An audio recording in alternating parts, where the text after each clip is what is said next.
I am John Melendez, and I approve this message. I don't need your money.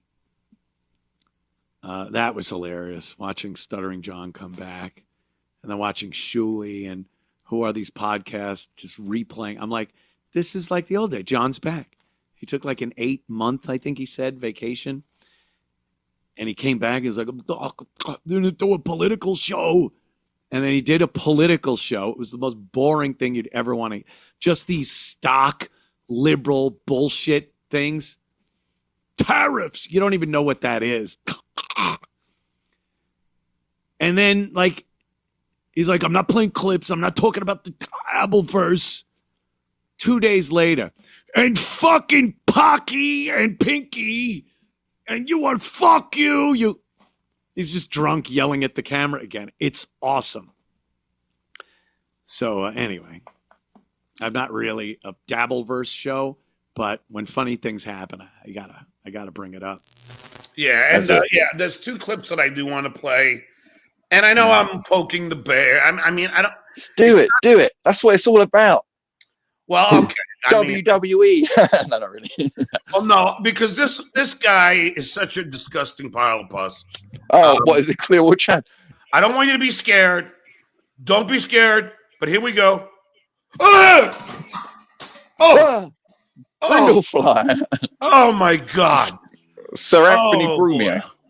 Oh boy. Now, got a face only a mother could love. Now, normally I wouldn't punch down, and it is true when you talk about pock face, plug head. It is like you heard of Jughead. This is Plughead. And he might be at the top of the ladder in the shitverse for hacks, as hacks go.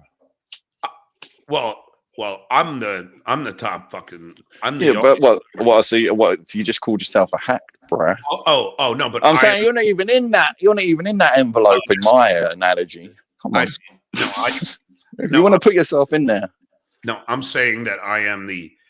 I didn't hear the hack part. I heard you say the top person, and I am the Duke of the Dabbleverse. How dare you? You are. Moving on. Let's go. Okay. Play it. So, first of all, this is a man now who thinks he's the best broadcaster in the world, which is so fucking ridiculous. He literally thinks that he is somehow, I still hear it, Clay, that he is somehow way better than me, when I am by far a superior entertainer than this pock-faced cretin. Okay, so here we go. Of course. Okay, now watch how boring this is. Here we go. And thank you, Stalin19, for this. If you missed it, Docs. and you're a subscriber, you have access to all that. You literally have access to stuff I did on Compound Media 10, 11 years ago. So it's a this is material. Is this compelling to you? Wow, yeah, it's awesome. Can't wait. Oh, no. Stupid Anthony took another day off. Well, there's 11 years of material to go through. And he left. So maybe. The glory days. The glory days. Yeah. Well, there's the glory days, of course. But but you notice he giggles at what? Yeah, that's like a shitty radio fucking host, like just by the book, isn't it? They always do that shit laugh at their own things. Exactly. Like, funny. It's classic. At what? What is classic? Rocky? Classic hack radio DJ. But he's giggling. But here we go. I know people get pissed. You guys get pissed off. I get it, but I got to do things. There are things I need to do. I'm not just shirking, if I may use such harsh language, shirking my responsibilities. He's got cooler duties. I have other responsibilities. And sometimes, they don't jibe. Quad calls. It is fucking insufferable.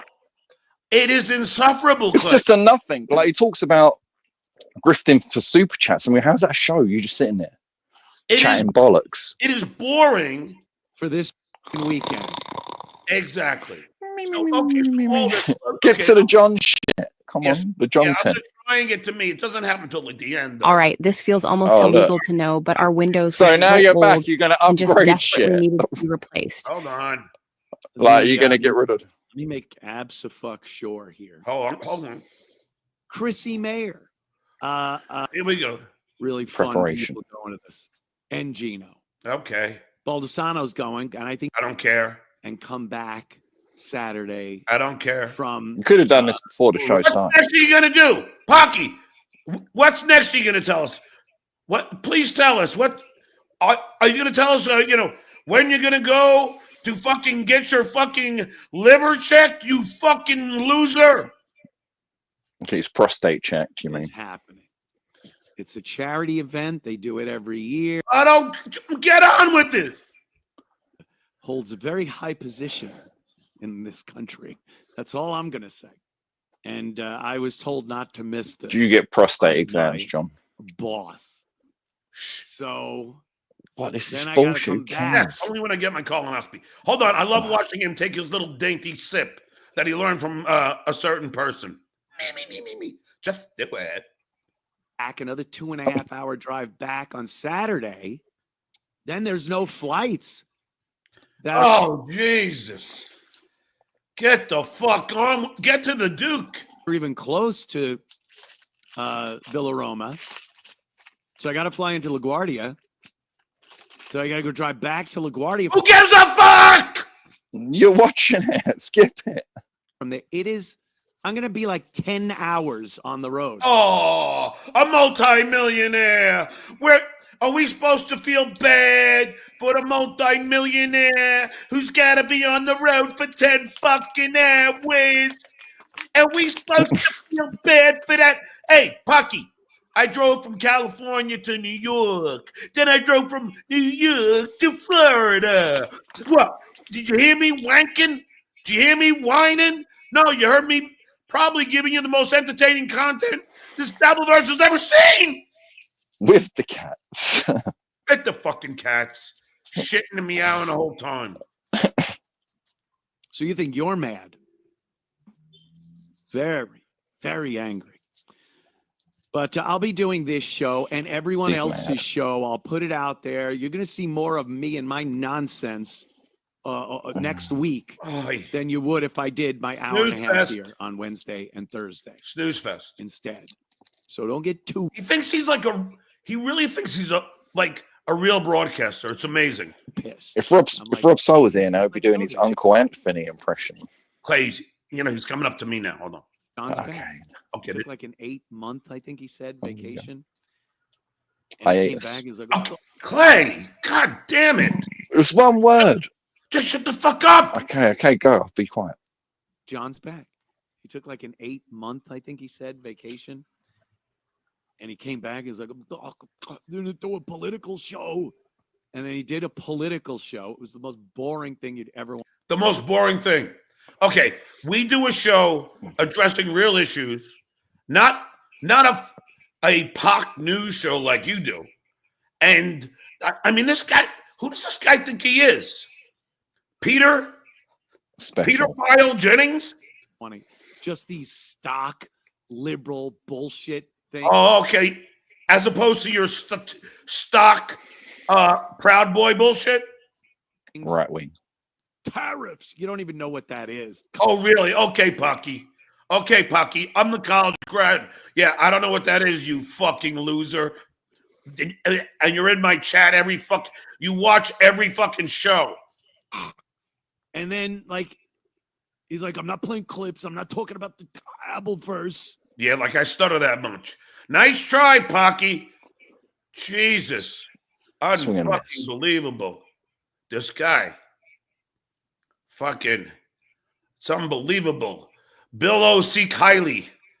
2 days later, and f***ing Pocky and Pinky, and you want you. He's just drunk, yelling at the camera again. I'm drunk yelling at the camera. What, on a Diet Mountain Dew? It's awesome. So anyway, I'm not really a Dabbleverse show, but when funny things happen, I gotta. So bring He's it a fan. This guy thinks that is fucking. thinks that is fucking content. I mean, That's brilliant. that's the funniest part. Like that was brilliant. I mean, he thinks he's like a real newscaster. He's like a regular Jen Pocky. Oh, Jesus Christ. Sorry. Oh, well. So, I couldn't do Chuck Pock Scarborough or something. oh, no, you stutter too much. What is that? So, are you going to invest in Kyle Jennings or exactly? Are you going to invest in YouTube Premium now? I'm sorry, or Bill O.C. Kiley? Oh, double entendres. Yes, you I'm not going to repeat that. I almost did. Yes, of course. And that was the one clip play that I watched. And so since the week I've been back, or the week in 2 days, how many clips have I played now? One or two, maybe? Yeah, handful. But that's all right. It's just what shows do. Yeah, but I don't really need to, is my point. Yeah, but it's all right. I don't mind clips as a viewer. But Pocky's in my chat every fucking show. So it's the real Cumia. No, it is. And if you're in my chat, that means that you enjoy what you're seeing. And you could try and make it seem. He said he loves it.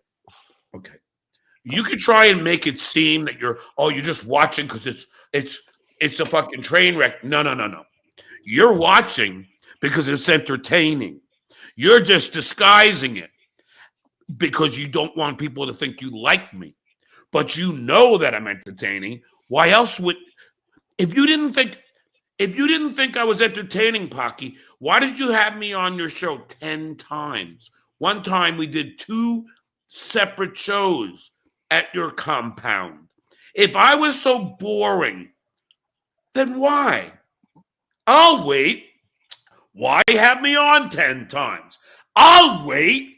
Why have 2 shows on the same night with only me as a guest?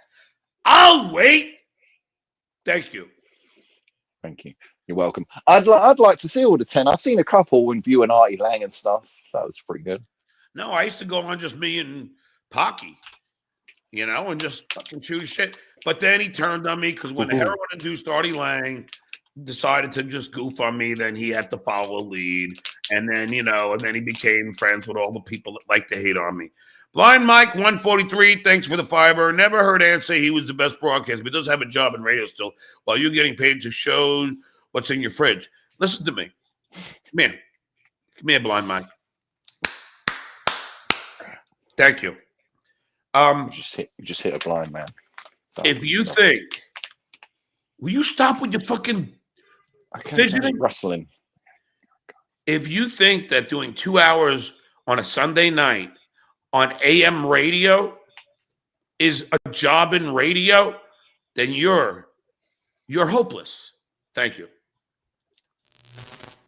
I just gotta talk about stupid Stuttering John for a second. I guess he came back, right? He was doing some shows because he took 8 months off because everyone was just ragging him so hard. He decided to file a lawsuit against Shuli over at Uncle Rico and Carl over at Who Are These Podcasts for $600,000. The guy is such an idiot. Another frivolous lawsuit that will be thrown out. I mean, it would be fun to watch a trial, a judge, discovery, all the things that go with a trial. It would be fun to watch that, have to go on and see John in a courtroom. It would be hilarious. But I assure you, this will never get to that point. A judge will look at the complaint that was filed by John and his, I don't even want to call him a lawyer. He's got some guy that was up on charges, hit and run, whatever it was. I don't know. But any judge, and whatever judge they get, is going to look at this and be like, you're kidding me, right? This idiot does a podcast and people goof on it, and he thinks that's actionable. This idiot is a public figure. All he does is talk about what an amazing public figure he's been over the course of the years.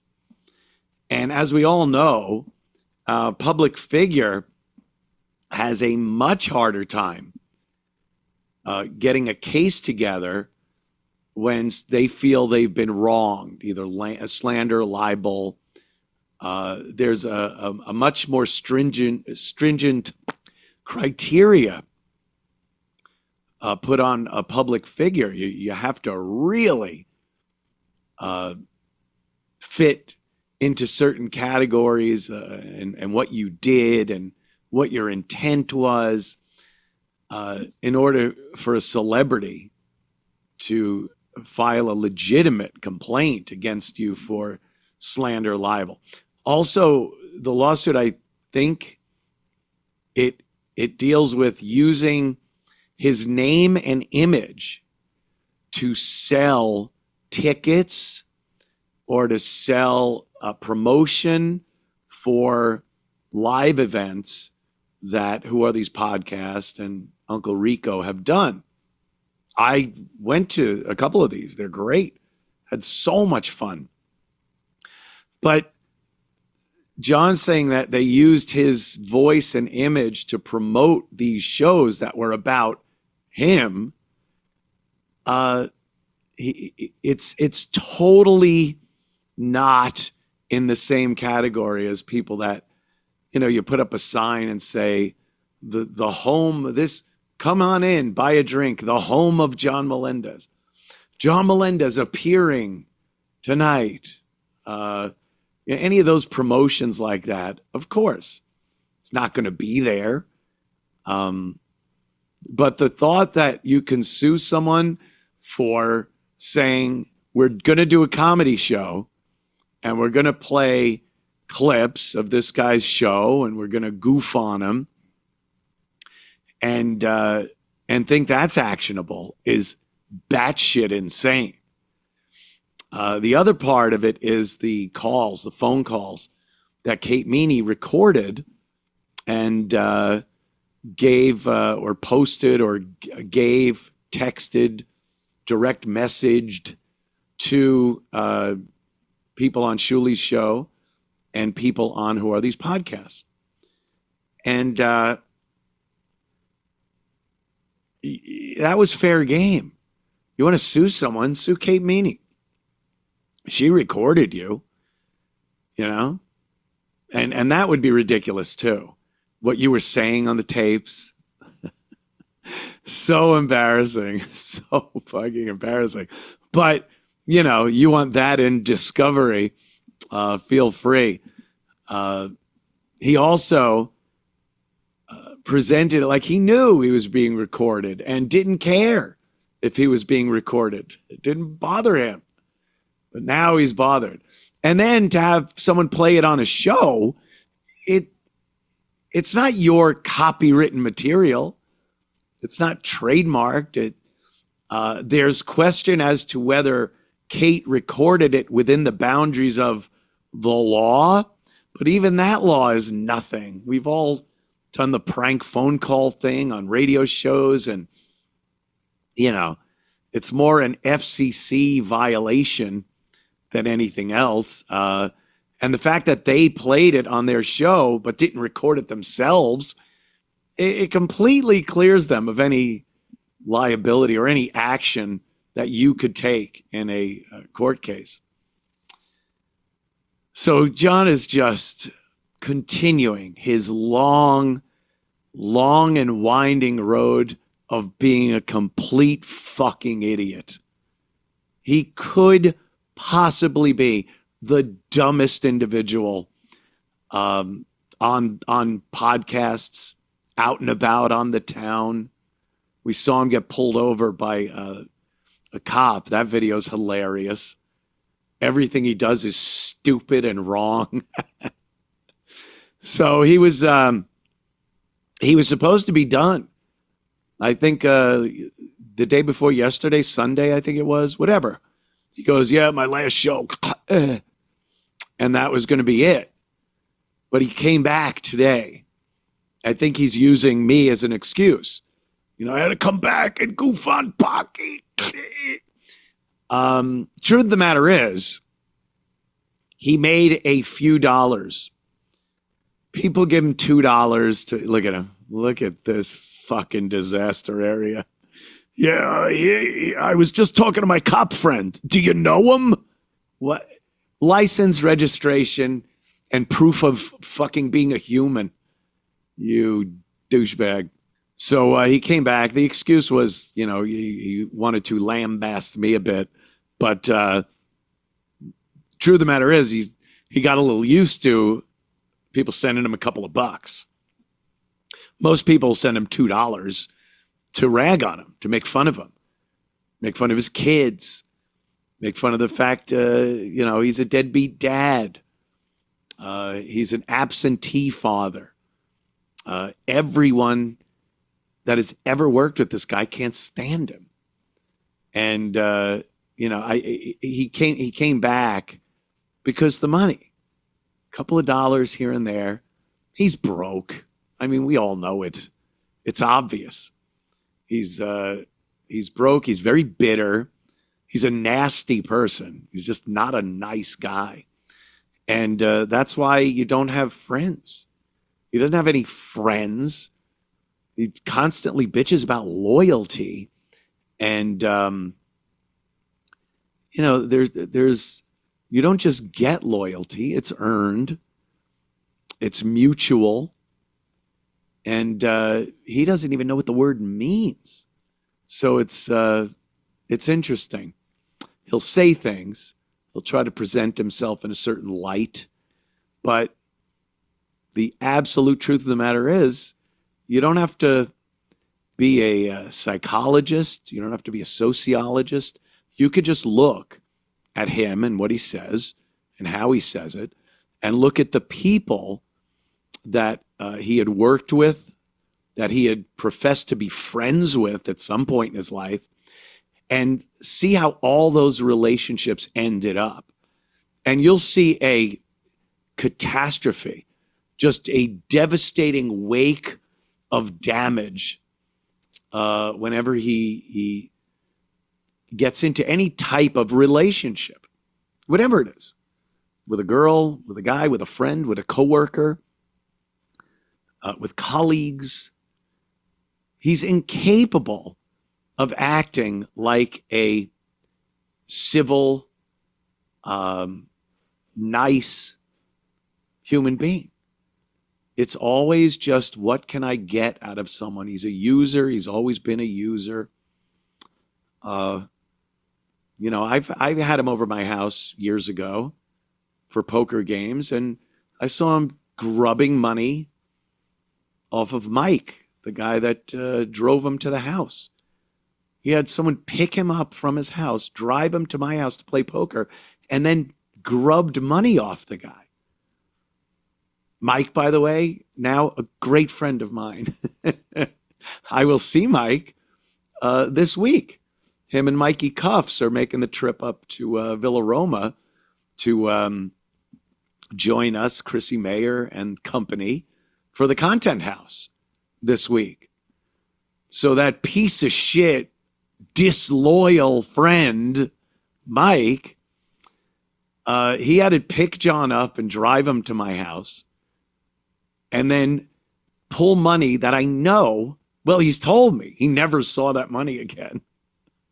Pull it out of his pocket so John could be dead money at our poker table.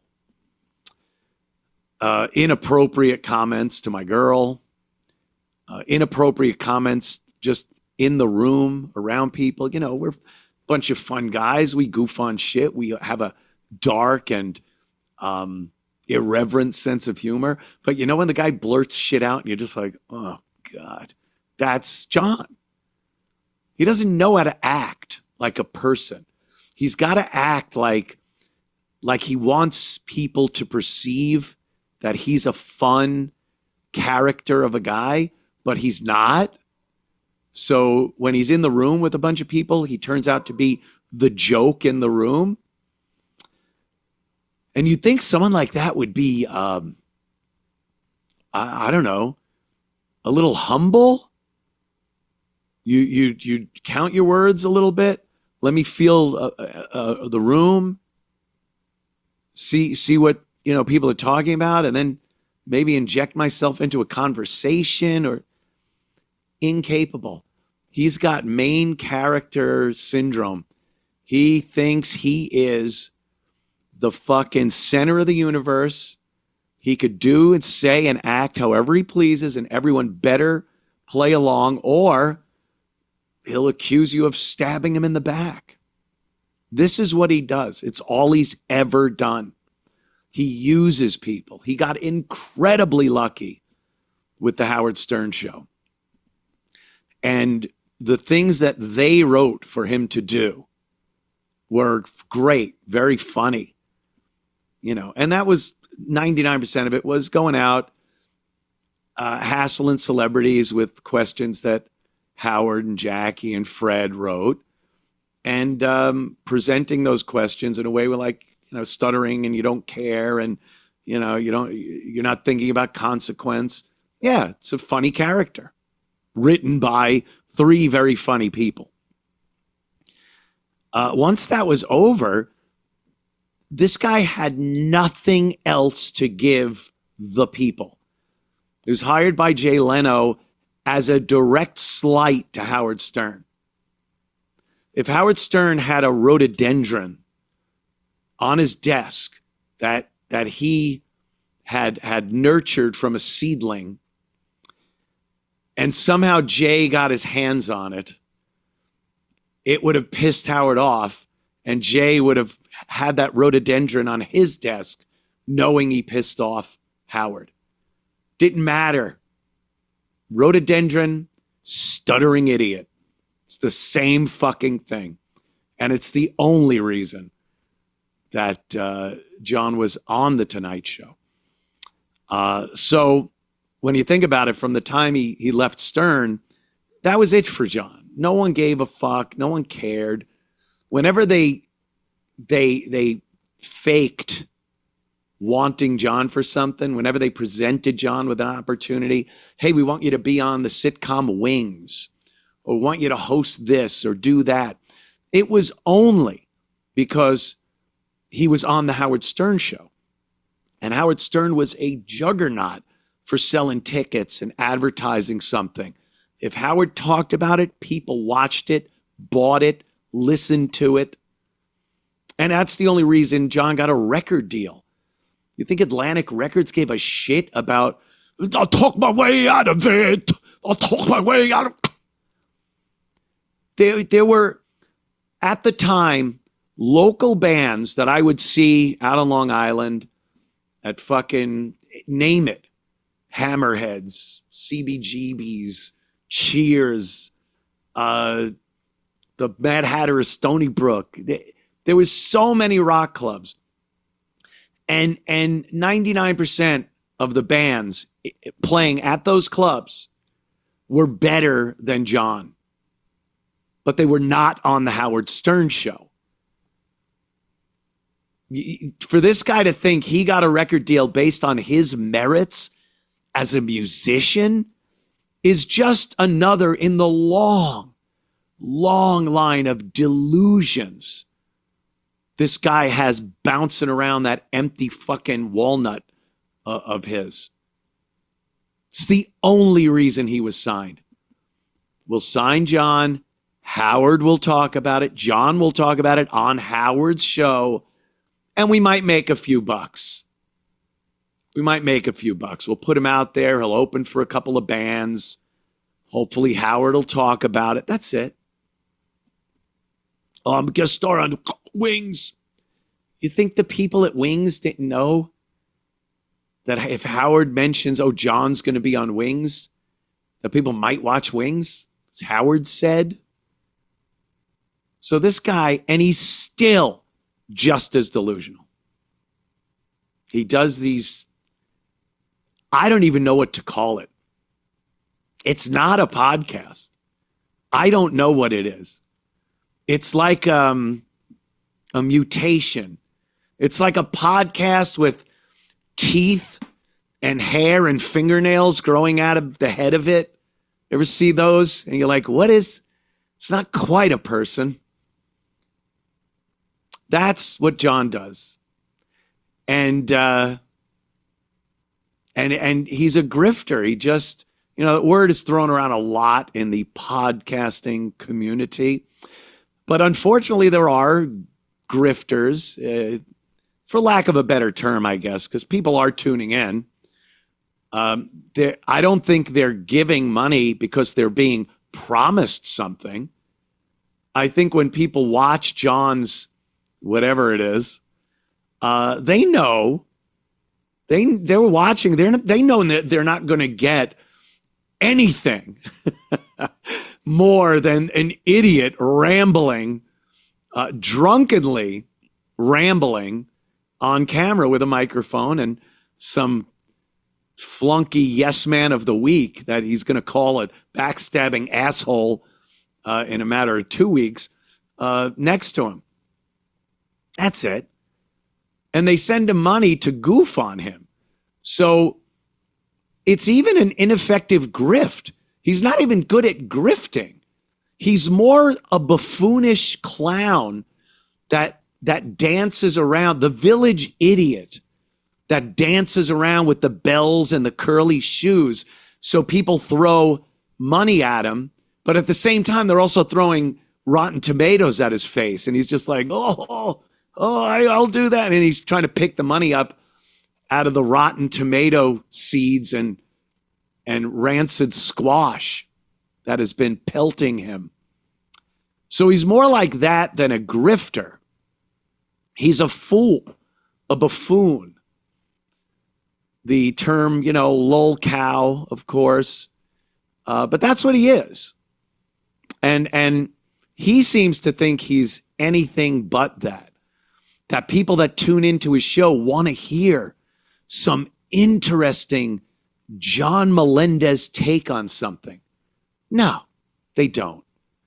And it doesn't matter what your topics are, politics, movies. He professes to know so much about movies. I saw something the other day. Everything he mentions is something an 8-year-old who watched a movie once would know. It's such easy, trivial information. He never goes in depth into anything, whether that's politics or film, as he likes to call it. I was NYU films. What have you done, John?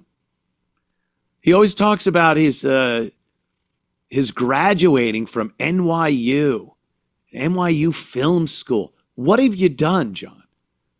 Is there one project that you made, that you started and finished that we can see? Because most people that went to NYU Film School have a catalog of things. There are some unbelievably famous and successful directors who we still go back to and look at what they did in NYU Film School because it was cutting edge, brilliant, and done, for $1.98. They didn't need money. They had talent, brilliance. And, you talk about a diploma and a ring on your finger.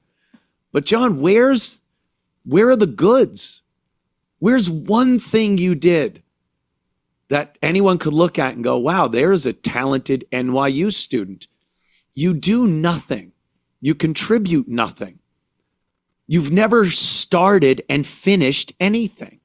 You're constantly running away from this abomination you call a podcast because people chase you away from it.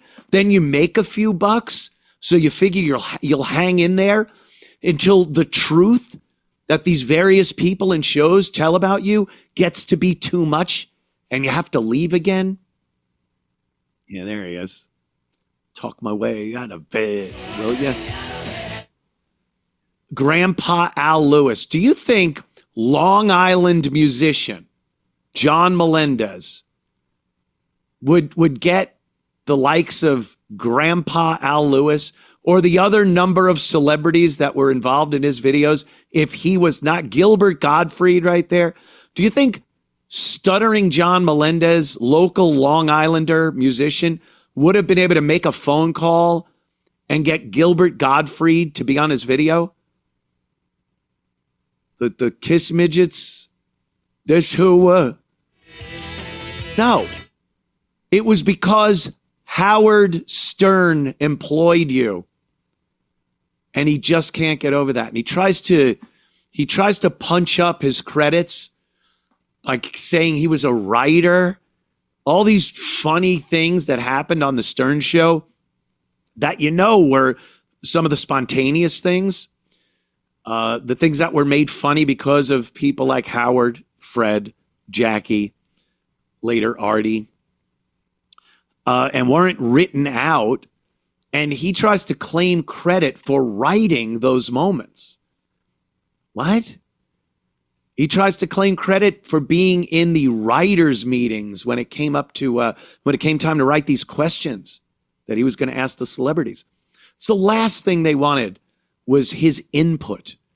They wanted an empty fucking vessel. And boy, if you ever wanted an empty vessel, John is it. And then you fill his moronic head with these lines to blurt out at celebrities, and it was great. But to then try to punch it up that you were sitting in the meetings. No, Fred, it's a good idea, Fred, but I would add that. How hard would Fred laugh in his face before he told him to get the fuck out of the room? Which probably happened, maybe a couple of times. And then, writer for Leno. He's not a writer. He can't write. He can barely read. And he was a great writer for 2 iconic shows. No. You danced around with jingly bells on your shoes. That's what you are. A clown to be made fun of for 3 decades. That's it. And look at where you are now. You're still the clown. In mommy's house, doing your little fuck whatever it is. You're broke. You're miserable. Your family hates you. You're a deadbeat. You have no friends. You have no coworkers to maybe get a project together with. What about that, NYU film school grad? Why don't you cull some of these amazing talents that you worked with at Stern and at The Tonight Show? Writers, get together, write something. Use that astounding diploma on the wall before the ink runs on it. And that ring before it turns your finger green because it's not real. And get something together and put it out there. Something that isn't goofy, wacky, bells on his shoes, pie in his face, John Melendez. Give that a whirl. Show everyone, John. Show everyone how amazing you are. Shut everyone up.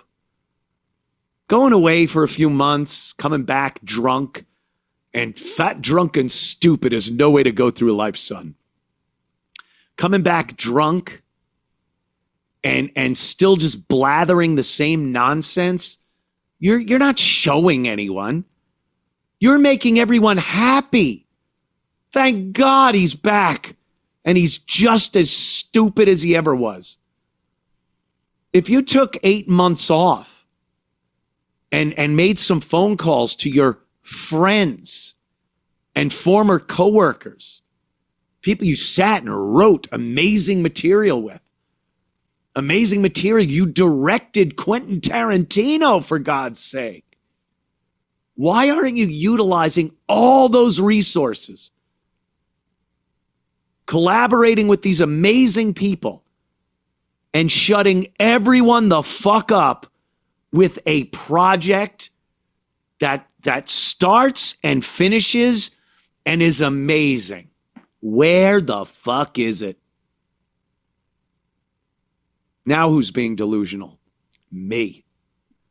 Even coming up with this, even imagining that something like that could come to fruition and you could actually do something like that is delusion beyond the stars, John. You're an idiot. You're not smart. You're not knowledgeable about anything. You're angry and bitter.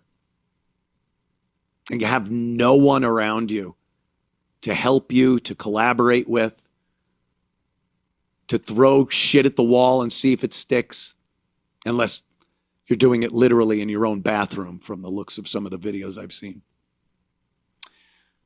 All right. That was a tidy half hour. I think that's sufficient. How do you really feel about him, Ant? Tell us how you really feel. We'll move on to other topics, but there you go. My little response to his diatribe today about me and other people and why he's still doing a show after he said he wasn't going to do it. For $2. Jingle those shoe bells. Jingle those shoe bells, fool. I got a fucking banana cream pie here and $2. Jingle the bells, fool. And I'll smash this into your face, throw the $2 at your feet. You'll smile and thank me. Ugh, what a life. What a fucking life. I see all the people are putting L's in. Thank you very much. I agree. You got to let love rule. Where is this? I'm trying to see where this Pocky is so I can get rid of him. But I don't know where. Oh, there he is. All right. There. I don't need his pocket face in here. What I'm not talking about. I didn't even plan on talking about the aforementioned Pocky. I don't really care. I'm not watching him eviscerate me. I don't care. That is, like I said, punching down. I did it only because of that, his delusional thinking when he thinks he's actually a better broadcaster than I am. He's not. Opie was the broadcaster, not Pocky. That's a fact, Jack. Opie was the broadcaster. Pocky was he was the color man. And that's not meant to be a joke. But, you know, like if you have Michael Kay, my favorite Yankee broadcaster, he's the broadcaster. And then David Cohn and Paul O'Neill are there for the color commentary, if you will. So that's what Pocky and Jim were there for. Opie was the broadcaster. Capiche? Much like Artie Lang was the color man on the Howard Stern show.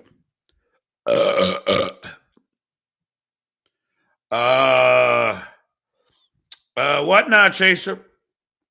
Hey, John, know this? Far more people be happy when you are buried than sad.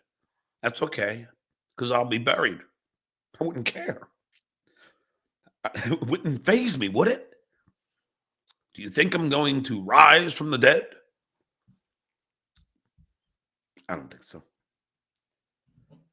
Just like the great Clay Dabbler said yesterday, do you think dogs go to heaven? Do you think cats go to heaven? How far are we going to go? You think rabbits go to heaven? Deer? Ferrets? Come on. Come on. And what is heaven anyway? I mean, we always been told it's like you're in the clouds with harps. I mean, I don't know. I mean, we always like to think there's a heaven because it makes us feel better about death. I think it was created for that very reason. to help us cope with the fact that we're all going to be worm food at some point. And that's scary to some. Not really me. I don't give it much thought. But I know I'm going to enjoy the fuck out of life, which I have. And I know I'm going to do all that I can to enjoy myself, and which I think I have. And I'll continue to do that until I say goodbye.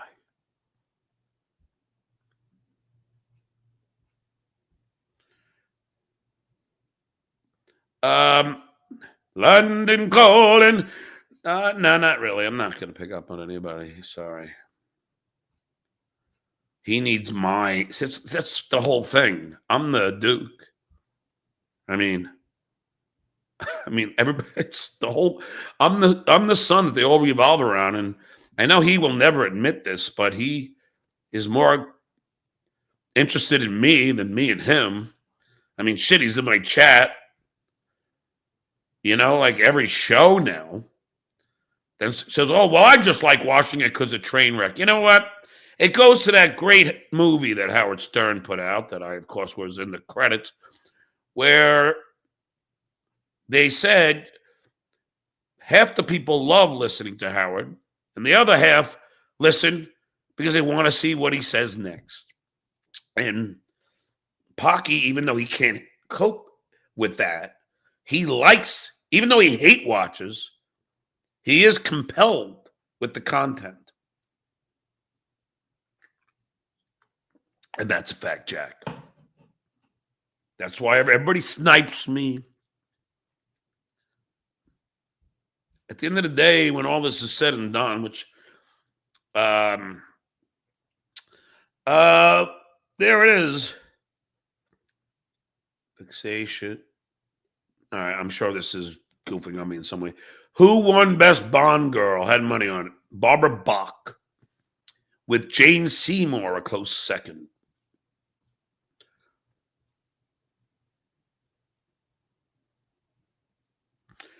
Juggler Jen, is Mike the dude who Jackie schnored for per diem? No. That was Mediator Mike. This guy, Mike, all right. I don't really want to give him much oxygen, but I will. Only just because I know you guys are all perplexed about who this big head freak is. He paid me, Jackie, KC, Bob Levy, Bob Sundom, and Steve Grillo to do a roast of him at a hotel. And he was a pleasant man. I really did like him. We had dinner. He paid. Great. He was a fan. That's why he hired us. And we hung out. Me, him, and my brother. He would come to my house. Everything fine. I, at that time, was cool with Pocky and had done his show on numerous occasions, but that's when the heroin-induced Artie got added to that show, and then that's when Pocky turned on me.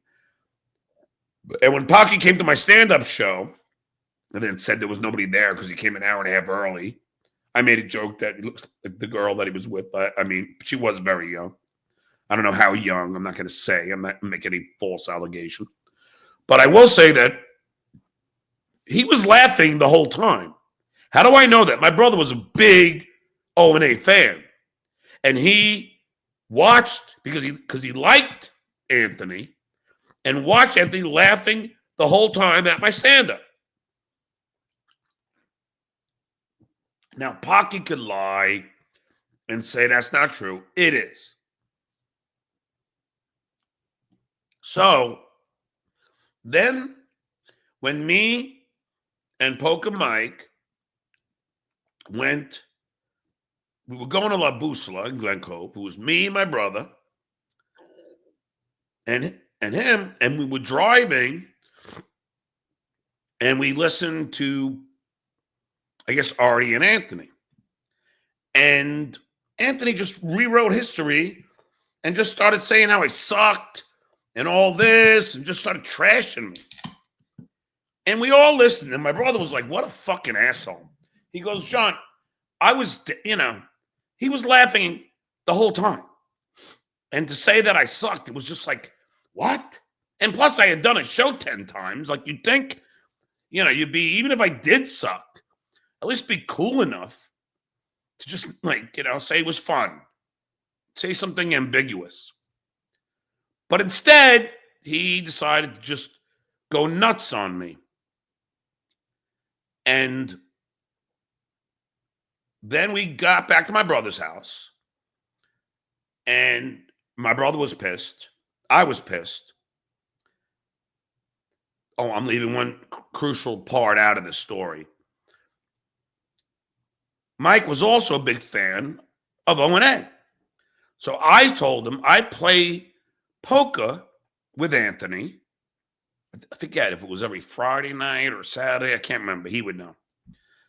At his house in Roslyn. I'm not doxing him. He sold it.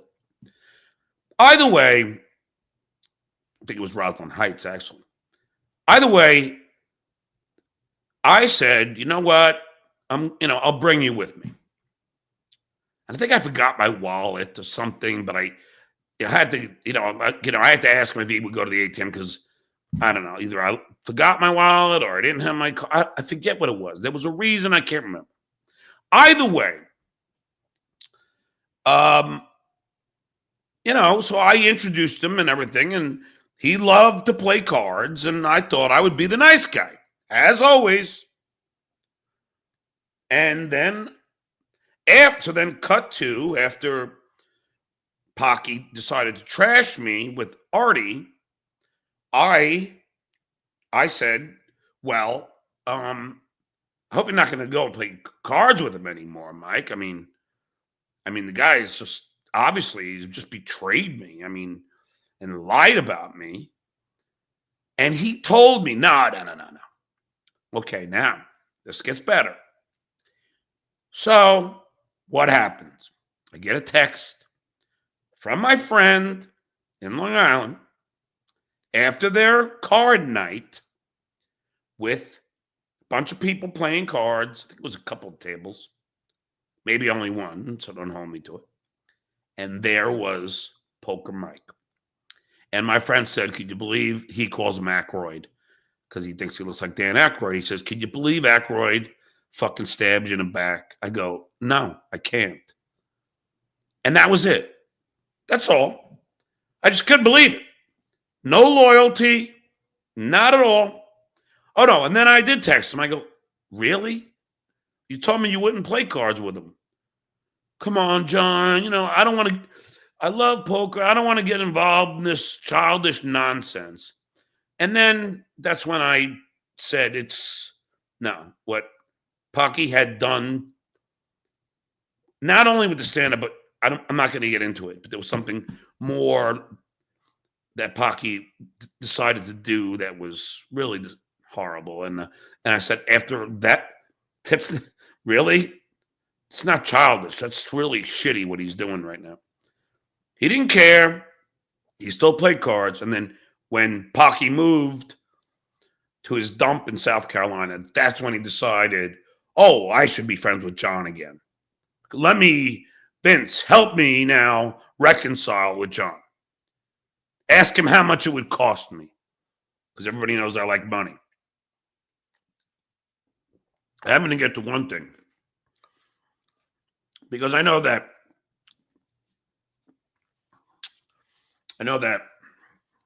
arrested for domestic violence guy, who has the mugshot, was pockmarks all his face and plugs, and has a girlfriend who's a staunch anti-Semite. But I know that person did a whole show trashing me. Failed to mention how I got him on the Tonight Show with Jay Leno, though. Isn't that weird? Like, they failed to mention that. Yeah. Because I was always very good to the man. And yet he says I'm a bad broadcaster. Then why'd you have me on 10 times? Why? Why did we do a whole Columbo viewing? I wonder. Maybe, just maybe, it's because I'm entertaining.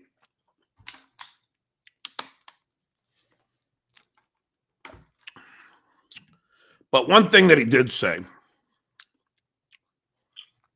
was talking how I mistreated this big head Mike, this fucking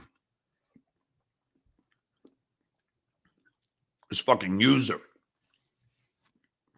who's going to go to their Nazi celebration, whatever, in my honest opinion. If you have Pocky and you have Missy B in an event where Missy B, I've seen the tweets, wishing Adolf Hitler a happy birthday. I don't know if that's a good look.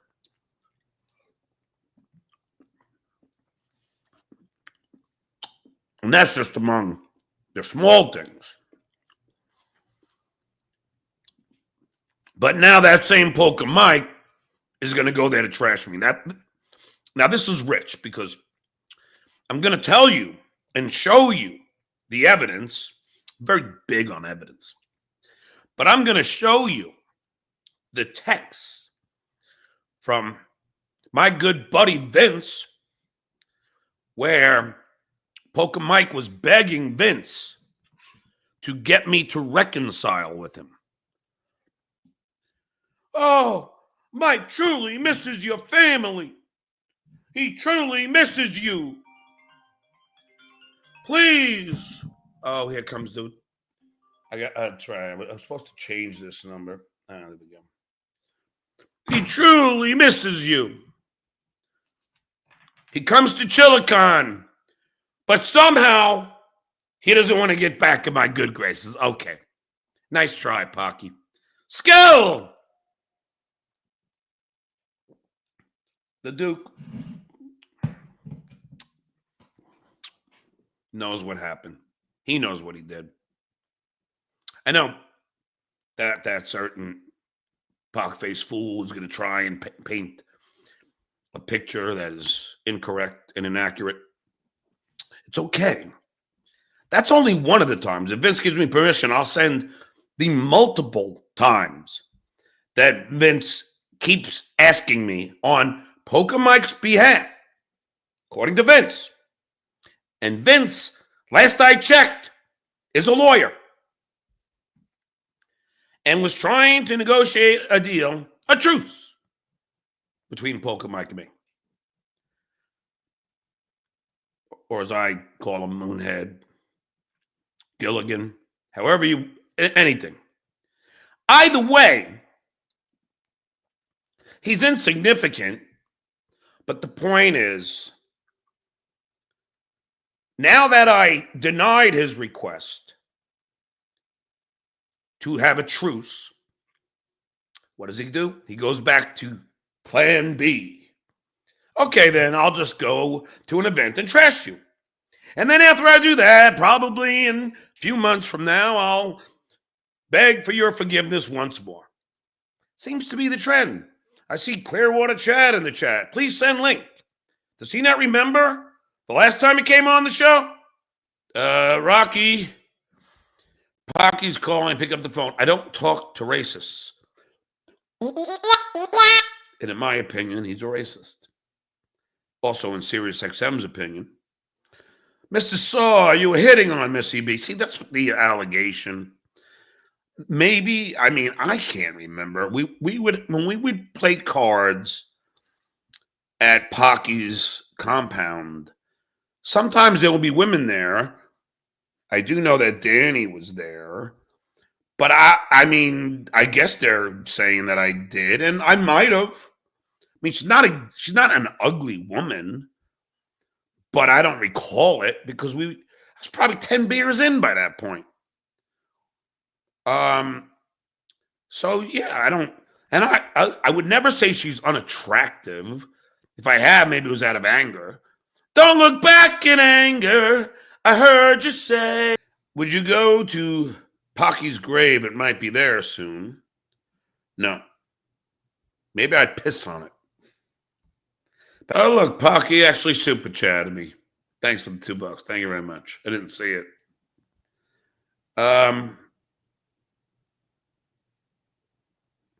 Thank you, Juggler Jen.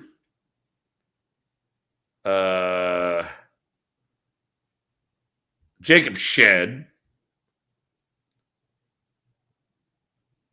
Oh, another time Pocky super chatted me I didn't see.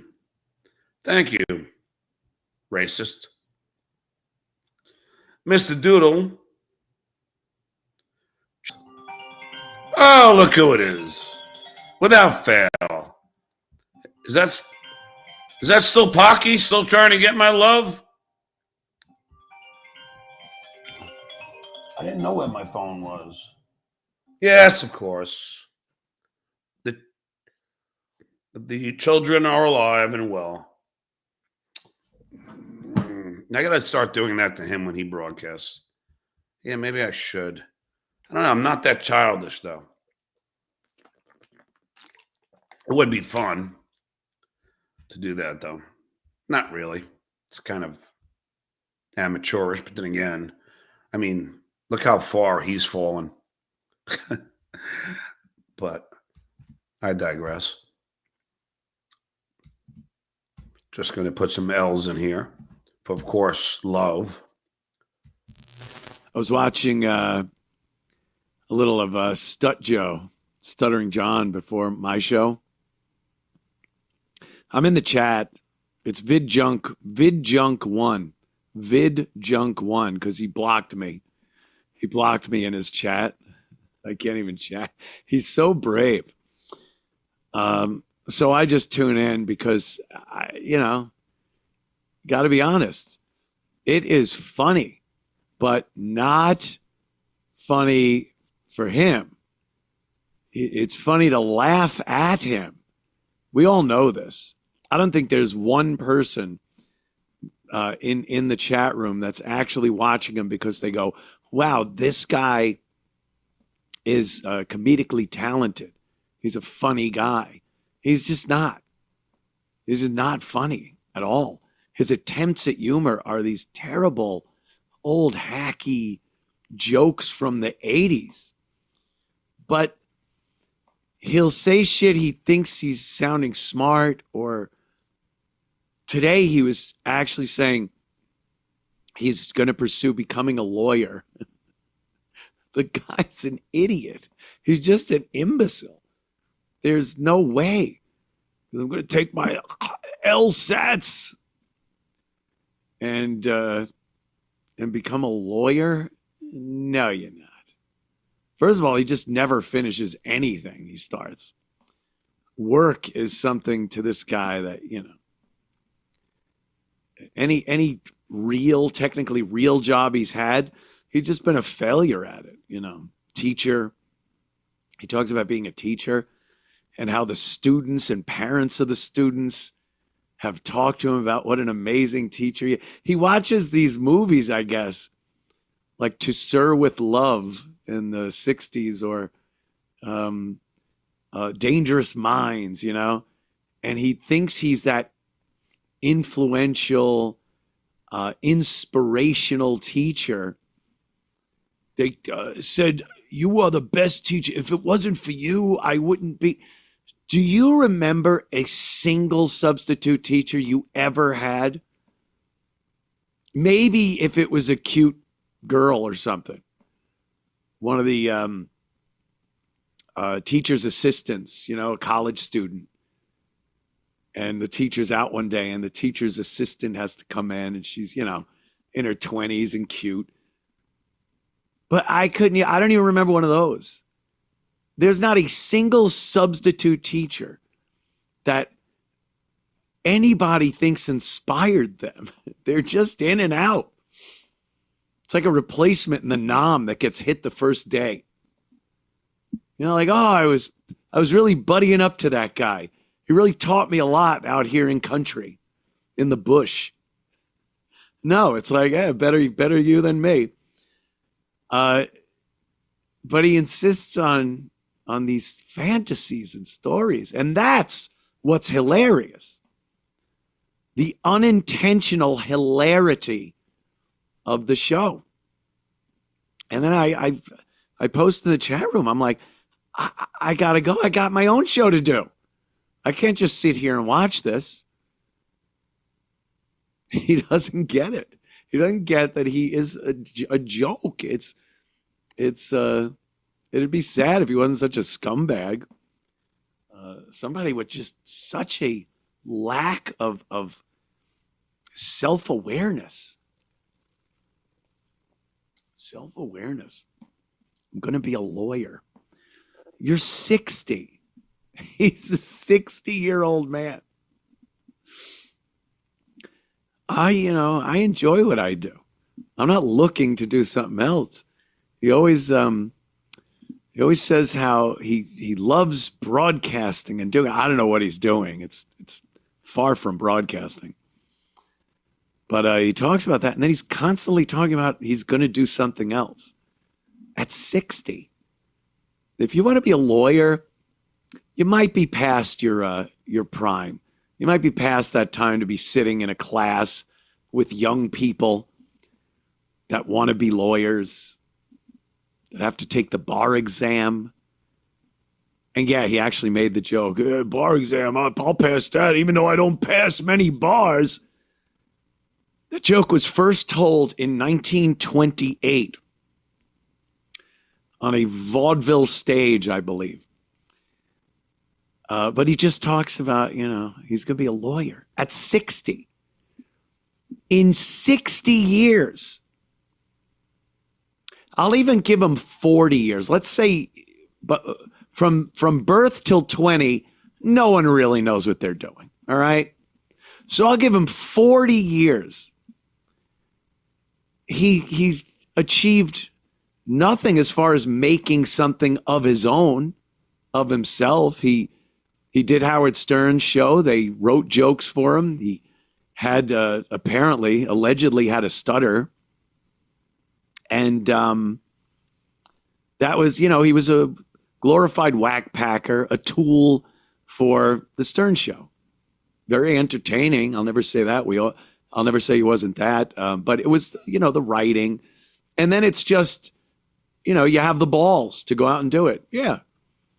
He's not smart. He's not talented. He just had the gumption to go out and blurt out the questions that the staff wrote for him. Then he became a tool again for Jay Leno as a personal vendetta against Howard Stern. Just a tool, like a hammer or a screwdriver, only not as smart. And then after that, just nothing. Now he's going to go to law school at 60 years old. Remember that Seinfeld episode where Kramer bet Jerry, or Jerry bet Kramer, that he wasn't going to make levels in his apartment? Take wood. I'm going to make levels, Jerry. And Jerry bet that he wouldn't do it ever. And then Kramer comes back and he goes, well, I'm not doing it. And Jerry goes, I won the bet. He goes, no, I can do it. I'm just choosing not to do it. That's John. There he is. A lot of pillows. Like ancient Egypt. I love it. Was that the one, or was it Wood? Wood, Jerry. Wood. I don't even know. But that's John. He has no follow through with anything. He isn't successful at anything he's done. He's a useful idiot when people used him in the past as a tool for either, an outlet for their talent at writing, or literally a weapon that Jay wielded against Howard Stern, and then realized his grave error because he hired this fucking guy and he ended up being useless to the Tonight Show. But, he gets on there now and he's just, I'm going to be a lawyer. The chat room came apart at the seams. It's so funny. It's just so fun. I'm not going to do half hour like I did on him the other day, but I just had to bring that up. 60 years old and he's going to law school.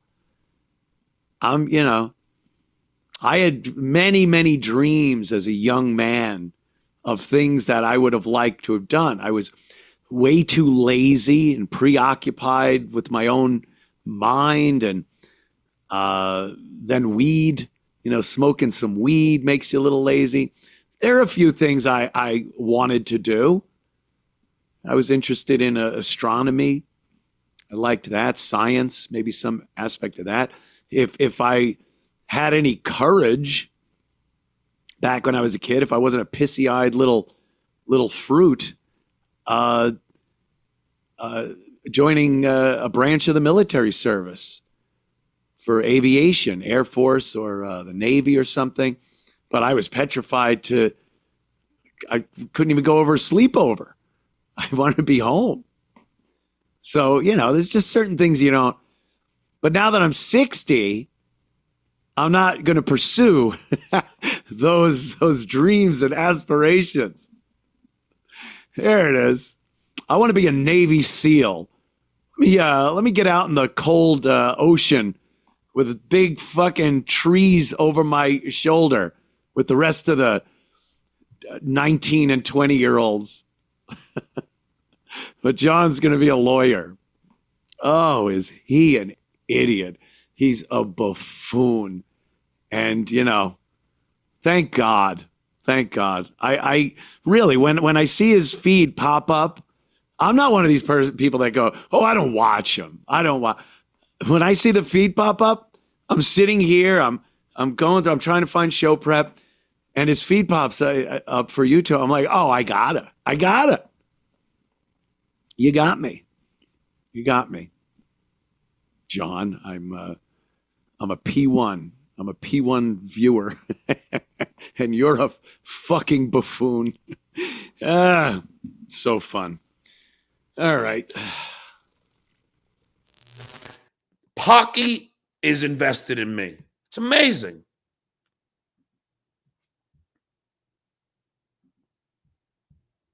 Stuttering John before my show. I'm in the chat. It's VidJunk1. VidJunk1. Thank you. Thank you for telling me that. Because he blocked me. He blocked me in his chat. I can't even chat. He's so brave. Pocky, how about we go in a boxing ring and I'll show you how brave I am? Pocky, let's do it. Let's go in a boxing ring. I'll even go to South Shithole, Carolina. No offense for the other people in Carolina. I'll go to your shit house. I'll go to wherever you want, and we'll go to a gym and go to a boxing match. And we'll see, and we'll go to a boxing ring, and we'll see who's brave and who's not. What say you? So I just tune in because, got to be honest. It is funny. Of course it is, because I'm funny. You ain't. You're a bore. But not in the way that he thinks it is. Funny for him. It's funny to laugh at him. Yeah, okay. Look who's talking. You're up in fucking the Catskills doing shows with nobody on a couch. Who's laughing at who, Pocky? Who's laughing at your pockmarks and your fucking hair plugs? Who's laughing at who, Pocky? We all know this. I don't think. Oh, we all now you're speaking about the entire population. One person in the chat room that's actually watching him because they go, "Wow, this guy is comedically talented." Oh, really? Oh, that's strange, Pocky. I don't know. I see a lot of people that are in the chat that enjoy me, Pocky. And why are you so concerned? What's the matter? What's the matter, Pocky? I got a lot of people, a lot of members. How about Bo Beatington, my man? How about Clay Dabbler? How about Jay Warren? Come on, Pocky. How about Vegas Beer Sales Jerry? Come on, Pocky. What say you? What say you, Pocky? Come on, Pocky. Who the fuck watches you is my question. He thinks he's somehow like a great broadcaster. No, that was Opie, not you. He's a funny guy. He's just not. Oh, okay. Why did you have me on your show 10 times, Pocky? I'll wait. Why did you have me on and had me at your house to play cards where we fucking had everybody laughing, you and I? I'll wait. You're such a fucking liar. Why'd you do a Columbo show where you and I watched Columbo live? I'll wait. This is not funny at all. His attempts at humor are these terrible, old, hacky jokes from the 80s. You know, it's just, let me get to the hacky jokes. I don't really do Pay jokes per here. listing inventory is up and buyers are. I mean, fucking damn it, this fucking ads. I don't know how to get out of it now. Nah, fuck it, I don't give a fuck. I wanted to hear his assessment on my, but anyway, I'm sure he says, oh, I'd make a, you know, it's just going to be all bullshit. And I don't really give a shit. Ah, boy. Oh, Pocky, how far you have fallen. But like, you know, I wouldn't even have talked about him. I wouldn't even have talked about him. But you know, it just happened to come up when I went on this, and there is that ugly fucking bastard talking about me. If you find me boring, as Pocky would say, then don't watch. But you're obsessed with me. Why? Because I do a show and you don't. You could say hacky jokes. Have you seen your stand-up? Have you seen your... oh, a relationship's like a piece of chewing gum. At first, it's delicious, and then it just gets old. Oh, that's some cutting-edge material, Pocky. If anyone knows hacky, it's you. And you can't make a living doing stand-up. I can. Whether, you know... I don't care, Pocky, if you laugh at me. Who cares? As long as you're laughing, I did my job.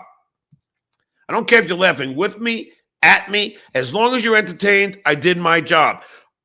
As opposed to your show, where it is not entertaining. You are boring. I mean, if you don't really think that you aren't boring, then you don't watch or listen to yourself. Anthony, dude, Pocky doesn't do his job. No. The whole point of doing this is to be entertaining. I got 423 people in the room right now. I mean, just look at how many people. If you find me boring, as Pocky would say, then don't watch. But you're obsessed with me. Why? Because I do a show and you don't. You could say hacky jokes. Have you seen your stand-up? Have you seen your... oh, a relationship's like a piece of chewing gum. At first, it's delicious, and then it just gets old. Oh, that's some cutting-edge material, Pocky. If anyone knows hacky, it's you. And you can't make a living doing stand-up. I can. I don't care, Pocky, if you laugh at me. Who cares? As long as you're laughing, I did my job. I don't care if you're laughing with me, at me. As long as you're entertained, I did my job. As opposed to your show, where it is not entertaining. You are boring. I mean, if you don't really think that you aren't boring, then you don't watch or listen to yourself. Anthony, dude, Pocky doesn't do his job. No. The whole point of doing this is to be entertaining. I got 423 people in the room right now. 423 people. Well, I mean, if it's a train wreck, fine. Most of my interviews were train wrecks, but they were still entertaining, weren't they? Weren't they? Do you laugh? I had dinner with Trump. I flew in Trump's helicopter. I would talk to Trump on a regular basis on the phone, and fucking Pocky is driving 12 hours to meet Trump. Who wins? Why don't we call Anthony? Let's do a little backfire on this motherfucker. Let's see if he picks up. Enough of this shit. And the poker Mike made me think of it. Let me see if he picks up. F. Mammy, I met Florentine. Do we like him? John Edward is? I don't know what that means. Florentine's a good dude. I don't think he would ever say anything bad about me. He doesn't care. He doesn't care about this nonsense. Vince, I don't want to fucking talk to fucking Pocky. I really don't. Well, he probably won't answer, right? Because it's only going to end up in a screaming match. Why would you scream? Well, what is your biggest gripe with him right this I'm not going to get into it, counselor. I text you what I don't like talking about, and I don't want to. Okay? I didn't see Pocky in that list that you gave me that I couldn't speak about. Avariza got into a little squabble with in my honest opinion, the racist Pocky. And I'm happy to see that because he is such a piece of garbage. And I was thinking about it, today, this morning. And I said, it's kind of odd that, like, Pocky could be against trans people, like Ava, but yet embrace Nikki Norton. Where is the logic, Pocky? Is that selective outrage? Huh, Pluggy? Isn't that selective outrage? Oh, so let me get this straight, Pocky. You're okay with my buddy Jim Norton's wife, but you're not okay with other trans people. Kind of like, what does that remind me of? Kind of like the dues payer, how he's loves to call people anti-Semites, unless he's dealing with Missy B. Little selective outrage, wouldn't you say? I think, though. Thank you, Crackhead Bob. You're welcome. Then we'll believe you. If you get it and go to law school, then you have to have a So, Mike, I don't give a shit if you believe me or not. for your degree. Yeah, I bet if you pass the test, you can find a sponsor to pay for your law school, John. What do you think of that? You know what? I'm going to say it right here. The day John passes the bar exam and becomes a lawyer, I will reimburse. The day you become a shrimp boat captain, I'll be your first mate, Pocky. Reimburse him every penny that he spent becoming a lawyer. The day you become a shrimp boat captain, I'll be your first mate, Pocky. I'll wait. Keep all records of this, John. Keep all receipts. The day you pass the bar and are a lawyer, I will reimburse you the cost of becoming a lawyer. There you go. And I'm good for it. I got money. But Pocky, I find entertaining for the wrong reasons. Watching Pocky is like watching the paint dry and it never dries. He is the worst broadcaster. But he's sitting there going, to be a substitute teacher, I'll play. To be a substitute teacher, I mean, all you do is sit around. Pocky, to be a long-term sub is not what you think of a sub. When we went to school, if you ever went to school, to be a substitute teacher, at least in the blue state of California, you need a 4-year fucking degree. You need to pass the CBEST, a 4-hour comprehensive algebra, math, reading, and writing exam in which I aced. Then you got to do a whole bunch of other stuff, get fingerprinted twice. And by the way, Pocky, then I became a long-term sub where I taught for fucking 8 straight months, science and drama, wrote my own curriculum, wrote my own exams, graded my own exams. Next day, reviewed my exams, put in the grades for their report cards. That's not what you think. Okay, what Vincenzo says, Anthony's podcast promise by itself is not legally binding. It lacks offer, acceptance, consideration, and clear intent. The only way John could have a case if we relied heavily. Okay, if you lie in his offer, you may. Okay, Pocky, I'm going to need something in writing. Okay? But if you get it in writing, come on. Put your money where your mouth is. You fucking cretin. Come on, pockface. Put your money where your mouth is, motherfucker. I'll call you out right now. Put it in writing. Sign it. Get it notarized and send it to me. Don't be a big tough guy. I want it in fucking writing.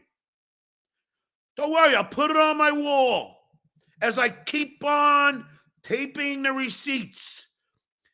I'll get a nice fucking corkboard and I'll put the receipts of everything. And then if I do pass the bar, I want every fucking penny. School! Ladies and gentlemen, now we're going to bring on somebody that I heard had a little altercation with Pocky. Please welcome to the show, Abba Riza. Hey, Abba. Hey, John, how are you doing?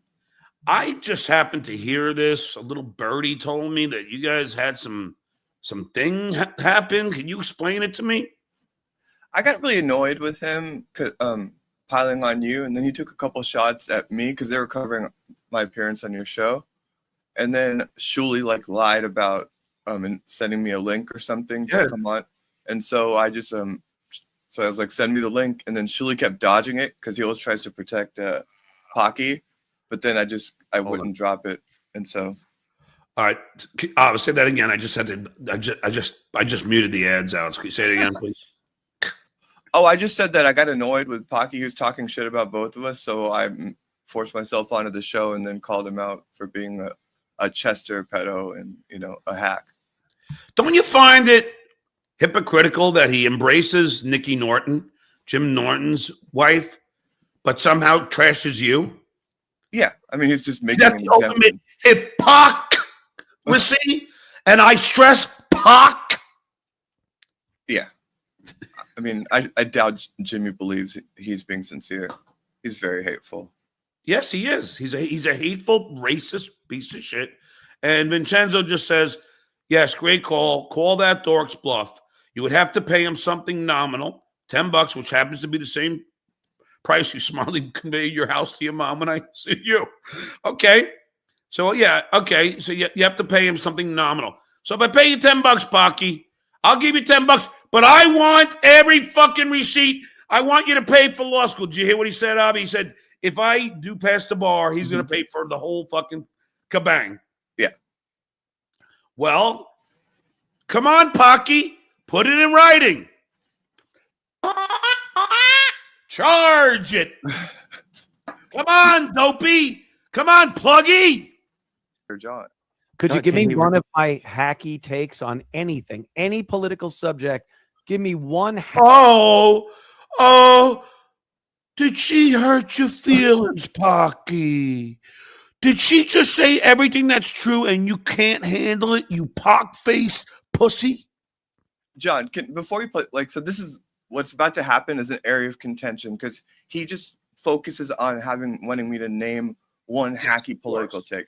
And if I would have done that, it would have just been like him nitpicking it and then writing it off. And then they'd be like, see, you don't have any takes. It's like a debate tactic. So for me, it was like, no, I want to focus. It's not on just your politics, about how you're a pedophile, about how you're not funny anymore. And I wanted to reframe it back. And everyone's like, oh, you're a bad political debater. And it's like, you have no fucking idea how good of a political debater I am. That just wasn't the venue to go down into the weeds right there. I wanted to stay on him like in a career arc sense, not get into his take on tariffs or some shit. You know what I mean? Yes, but I'll tell you why he said that, because you heard him. I know. And his fans don't see that. And it's like, dude, because he really does think that he could be a political pundit. Even when I was doing his shows at his house, he was always wants to be a political pundit, but he is a hack. He doesn't have the fucking chops. He doesn't have the smarts. He's not educated as far as I know. He just parrots the Republican line. And it's like, I'm sorry, but you parroting the public line, being wrong about the Iraq war and all those things, you haven't learned anything from it. You're just doing the same shit. If you listen, have you heard his radio show on WABC? It's it really is he covers for Bill O'Reilly on that network. It's that's how bad he is. It's and he's going to try to act like he's original or has a good take. And he's uninteresting and he's unlikable. He's not likable. Do you find him likable? I mean, it's likable if you want someone to just be racist and like just. I mean, you know, and pile on trans people. People that like that like him, you know. But I haven't heard any good jokes lately from the guy. Yeah, what jokes? He doesn't. It isn't. He's never written a joke in his life. I will tell you though. I mean, the one thing you can say they all laugh at me. I'm a likable guy. He's not. You know what I mean? I'm a caring person. It's very. I'm sure you see how caring I am. You know, Absolutely. I mean, and they like to mock that. Of course, because they're not. That's one of the things that annoyed me is when they're piling on you about the LSAT shit and the idea that you wanted to like, you know, work like help people that are lower income. Yes. Like there's something really revolting about Anthony because he's a complete nihilist that they're so offended that you would even say that, whether or not you even do that. And it's like, what the fuck are you doing? You just sit there playing video games with like a chalkboard trying to do math equations about how black people are inferior, what are you doing? Like, it's and those are the dangerous people. They have guns, they sit there playing video games all day, and they're just complete nihilists, and they're offended when people want to even attempt to talk about making the world a better place. Yeah, and that was well said, Alma. But here we go. Gross, and it really shows how excited he gets that John is back because it's a way for him to feel better about himself. Because the only time people really listen to what he says is when he talks about Opie or John. Could you give me one of my hacky takes on anything, any political subject? Give me one hacky take that I. So you need a passport. You could get it the old way. I'm actually glad that happened because using forms. Drive around town for a passport. Keep forgetting. Put forth in my broadcast. And these people that say like it's like, oh, you can't even name one thing. It's like, do you really think if I named one thing that they wouldn't have they would have been taken that in good faith or something, you know? Yeah, sorry, Doom. I thank Doom for this clip. I should have been aware. Thank you. Good job. And I don't know, but do you get paid if I watch the whole ad? If that's the case, I will. Sorry, my bad. I make mistakes. And what do I say after that, Ava? Because pencils have erasers. That's why pencils have erasers. Very good. Very good. There we go. Thank you, Doom. Okay, so here we go. And look at his face when I make this comment. Okay, here we go. Will say, I don't think any of them are hacky takes on a topic. I'm very well thought out. I prepare for all my shows. I take a lot of time and energy to do them. And you're sitting with the likes of John trying to tell me that you prepare or you just print out the emails from the Heritage Foundation? All right, that's honestly. Boom! Boom! Boom! Boom! Come on, motherfucker! It doesn't work when I want it to. Boom! There you go. Fuck it.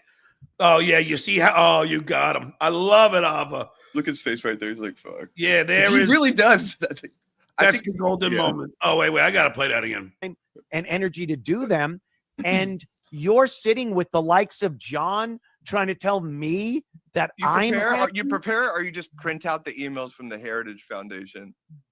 All right, that's fine. Like, honestly, he's bringing up. Hold on. Now, what's interesting, Ava? Look at Silent Mike. Log Cabin Larry doesn't even know where he is. I mean, look, Shitway wants to just cuck for Cumia. So I mean, he's pissed too. He's cuckoo for Cumia. He's cuckoo for Cumia, and and Silent Mike will just be what he usually is, silent. So let's do. This was a brilliant moment here. That you prepare, or you just print out the emails from the Heritage Foundation? All right. Boom! Honestly, he's bringing up. Hold on, Ava, hold on. Let me ask you this question. As far as hacky take, look how beaten he is right there, dude. Also, I'm 90% sure that on Reddit, someone they had a screenshot of his those papers from his show, and I feel like they actually literally are from the Heritage Foundation. If they're not, you can read the talking points from the show because I forgot what the reason was that they leaked that, but yeah, it really is he's just reading the fucking. He's just a fucking teleprompter for a bunch of fucking hacks. Yeah, that's why he's the hack. Now he's gonna call me a hack. dude, I do more original shit. And Avi, I think you might even attack. Who comes up with more fucking nicknames that everybody uses, more sayings, more fucking things that I have done? I mean, it's an entity. You're just an original entity. It doesn't. You can. Yeah. Yeah. It's not hack. It's fucking new. It's fresh. What?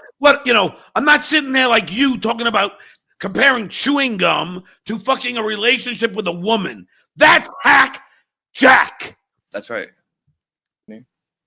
But the other thing is that on my political show, it's always where I would have congressmen and women, where I interview, you know, James Carville, where I made national news.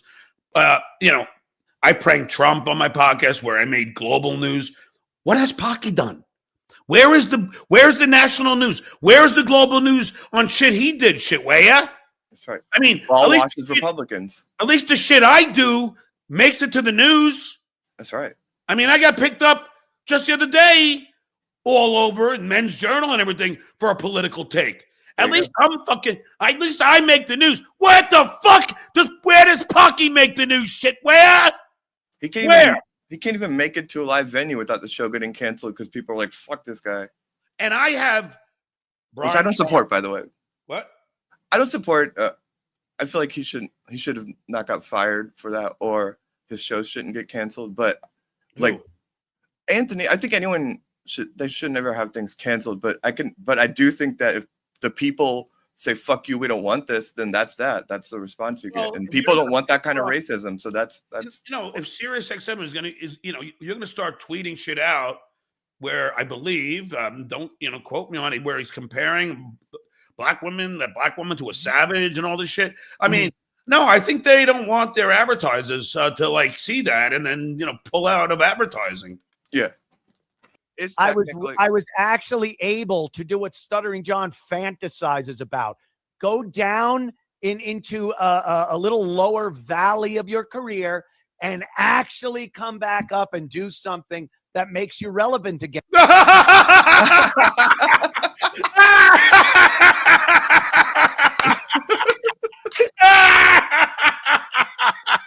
Makes you relevant again? Doing 2 hours at 8 o'clock on a Sunday night on WABC. Hey, Pocky, I made global news for pranking Trump. What are you talking about? Holy shit. Holy fuck. I just made the news again. I mean, what, are you out of your fucking mind? He's out of his mind. Yeah. How fucking delusional. Oh, my Lord. The closest to relevancy he has is just getting a video that people watch because he talks about Opie and makes fun of him still. But he still needs Opie. That's not even relevant. Like, you're talking being in the major news. This cocksucker, like, just gets lucky if he has, like, a YouTube clip from the compound where he's just like, yeah, Opie, Opie doesn't have it anymore. Me and Jim were great. It's like, yeah, that was a long time ago, dude. Abba, how delusional is this guy? Like, but I understand why he's delusional. He's got a little cult of like racist people that love that he's just spouting that shit out for him. And he lives in an insular bubble and plays video games, reads teleprompter, hacks shit from the Republican people, and then people jerk him off like Shuli. But he's relevant? That's crazy. WABC is relevant? The closest to relevant he is being like associated sort of with the Proud Boys. Yeah, I mean, what a delusional motherfucker. All right, let's see. LSAT, I'm applying for. Here, I'm going to apply for it right now, the LSAT. And Pocky hasn't got back to me. He's supposed to pay for my law school and stuff, but he hasn't put it in writing, big pussy. Well, you got a few years till you pass it anyway, ain't it? So let's see. Use the same username. I said Pocky makes it that long. That old dodgy ticker of his. Not to touch wood, obviously. I said, that's if Pocky makes it that long with his dodgy ticker.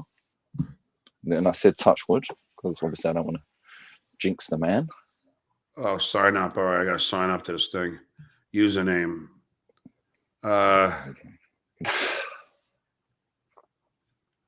Compound Media, filling out forms. Great content. Isn't that great, though? Me filling out forms is more interesting than your whole entire fucking show, Pocky. And why don't you fill out some forms? The one you said that you were going to fill out. And don't you remember you were supposed to pay me? That you were going to pay the contract. You were going to pay all my law, all my legal, you're going to law school and everything. Remember, Pocky? Why don't you sign something? I'll pay you $10, and then we'll have a fucking binding agreement. And then if I do pass the LSATs, then if I do go through law school and I do pass the bar, you're paying for it, right? I'll wait. Isn't that what you said? I'll wait. Isn't that what you told me you do? I'll wait. You fucking face plug-headed jock. That's it. Well said, John. Well said. See, that's the funny thing. That's what he doesn't understand. Me filling out forms is interesting. What he does is not. Just everything you do is interesting. Yeah, I mean, I've never watched a Cumia live. I've watched a couple of his clips. Spewing right-wing talking points, the same right-wing talking points that every other Fox political pundit does, is not interesting.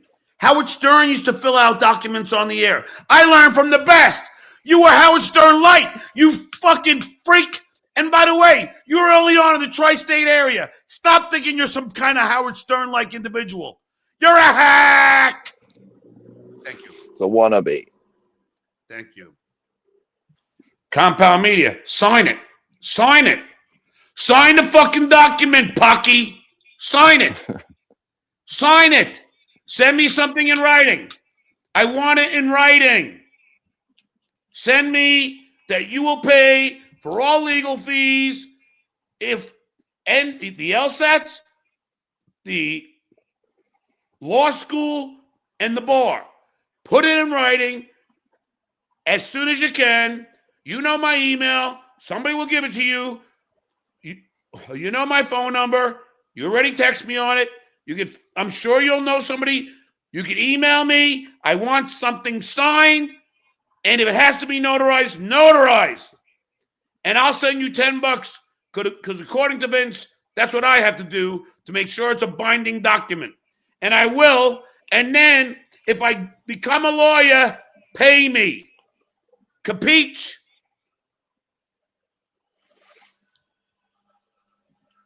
Money talks, Cumia.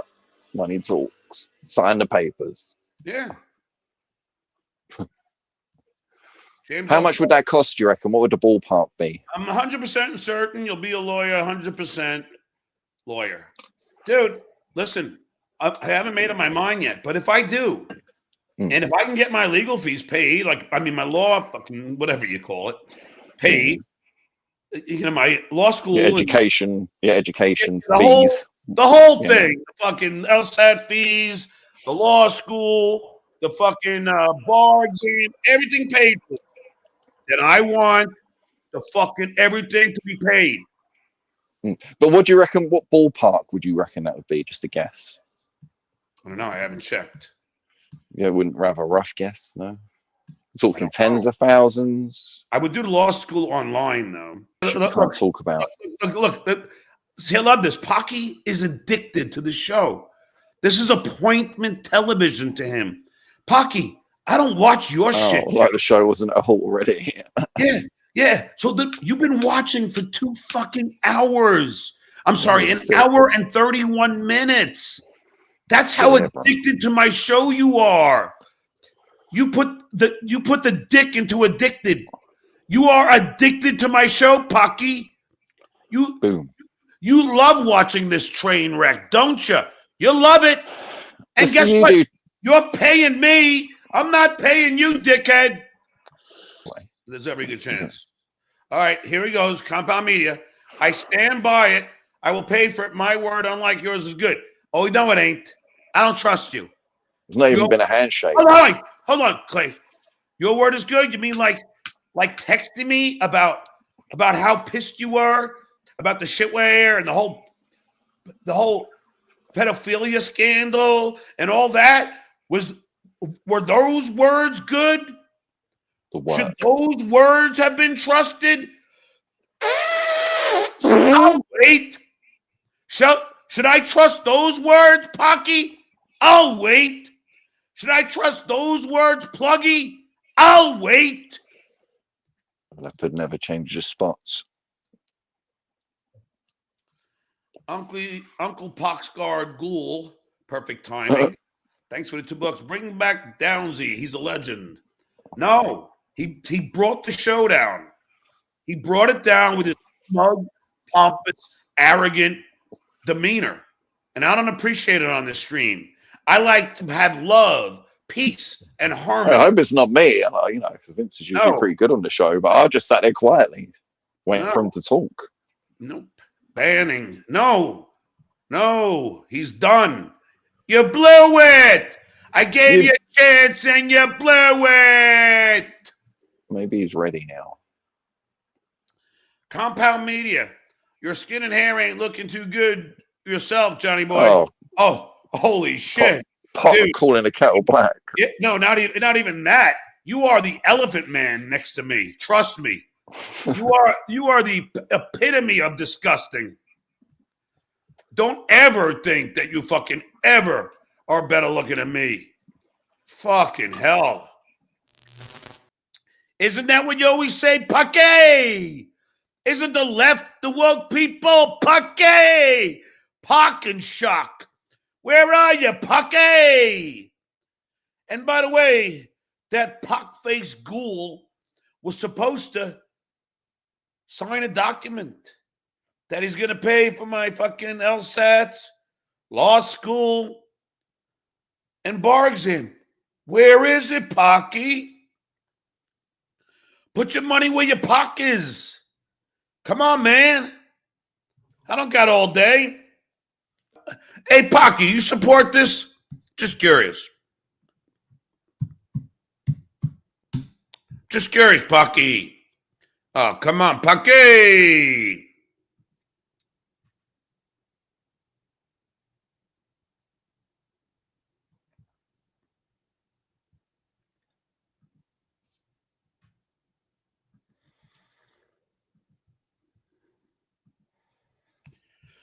La da dee da da da. Hey, Pocky, you like this, huh? This woman here in Chicago? Are you a fan? This happened yesterday in Chicago. I don't know who she is, but this woman never laid a finger on that man. He shot her in the face with rubber bullets, shoved her to the ground, and put her in a chokehold. He definitely intended to injure her. Pocky, is that okay? Is that okay with you? Pocky! Oh, somebody's pulling a single wide. Jeez. Ribbit. I love this one. Bulb not included. They just... Now, Pocky, let me ask you, Pocky. You okay with this? This is Chicago. This is fucking Chicago. Are you okay with that, Pocky? Are you? This is America, folks. This is not any third world country.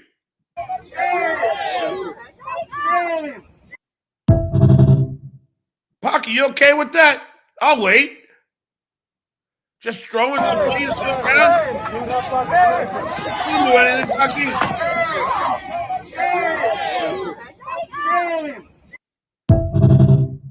You okay with that? I'm not. I'm not, Pocky. Are you? What? Was she too woke? Was she too woke? The fuck out of here, woke. Oh, the left is too woke. Oh, here is Pocky. I knew I'd get you crawling out. You're so easy. I play you like a violin, my pock-faced violin. I knew you'd come out wherever you are. I knew it. I am the puppeteer, the master of puppets. Pocky comes crawling right out on cue. Knew it. Knew I'd get him crawling out from underneath his rock. There he is. Come on my WABC show tomorrow and debate me. First of all, Pocky, much like most of my friends, most Americans, on Sunday is a very sacred day. Not religion. I don't really care about that. It's football. Are you ready for some football? Mother that party! Sunday is sacred. That's when we play. We all like to watch football. You know, I don't know what you like to do, but I like to hang out with my friends and watch the Giants and the Jets. You know, have a few pints. You know, maybe hit on a few ladies. That's what I like to do. No one, and I mean no one, wants to fucking go on a show at 8 p.m. for 2 hours on a Sunday night. No one's listening, and nobody gives a fuck about your fucking contrived bullshit Heritage Foundation bullet points. You're a political hack! Pocky! You're back! You can't quit me, darling. Look at you. You are my puppet, my Pocky puppet. You are my puppet, my pock-face puppet. I know that you love me. I know you adore me, my little Pocky puppet. I'll send you the link, unless you're a coward. You have links in radio? Is that how it works, WABC? Pocky, do yourself a favor. Seriously. Open your window in that shithole that you live in. Open a window and yell out the window. You'll get more listeners doing that than you'll get listening to that fakakta ABC show. Go ahead, just scream out the window.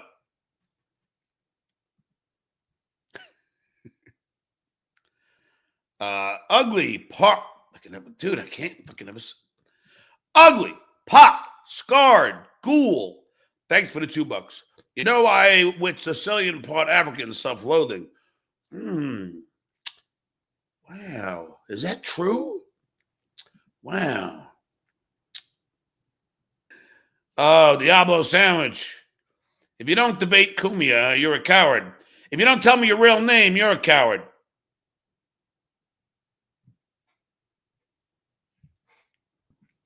Spider McGee. It's okay to be afraid of Anthony, Puxy boy. I don't fear anybody, especially not Pocky. This is what Pocky's like this. He's Pocky! If you're not on 8:15, we all know you're scared. Ooh. Ooh.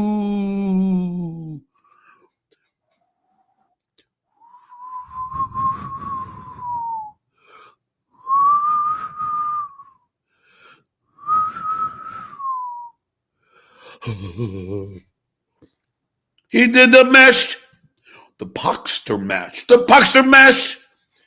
with zits in a flash. All commenting like that. Somebody fucking thinks. Look. Oh, Pocky. Did you put an L in my chat? Oh, shucks. Pocky. Oh, John just spit out of his mouth. Emergency show.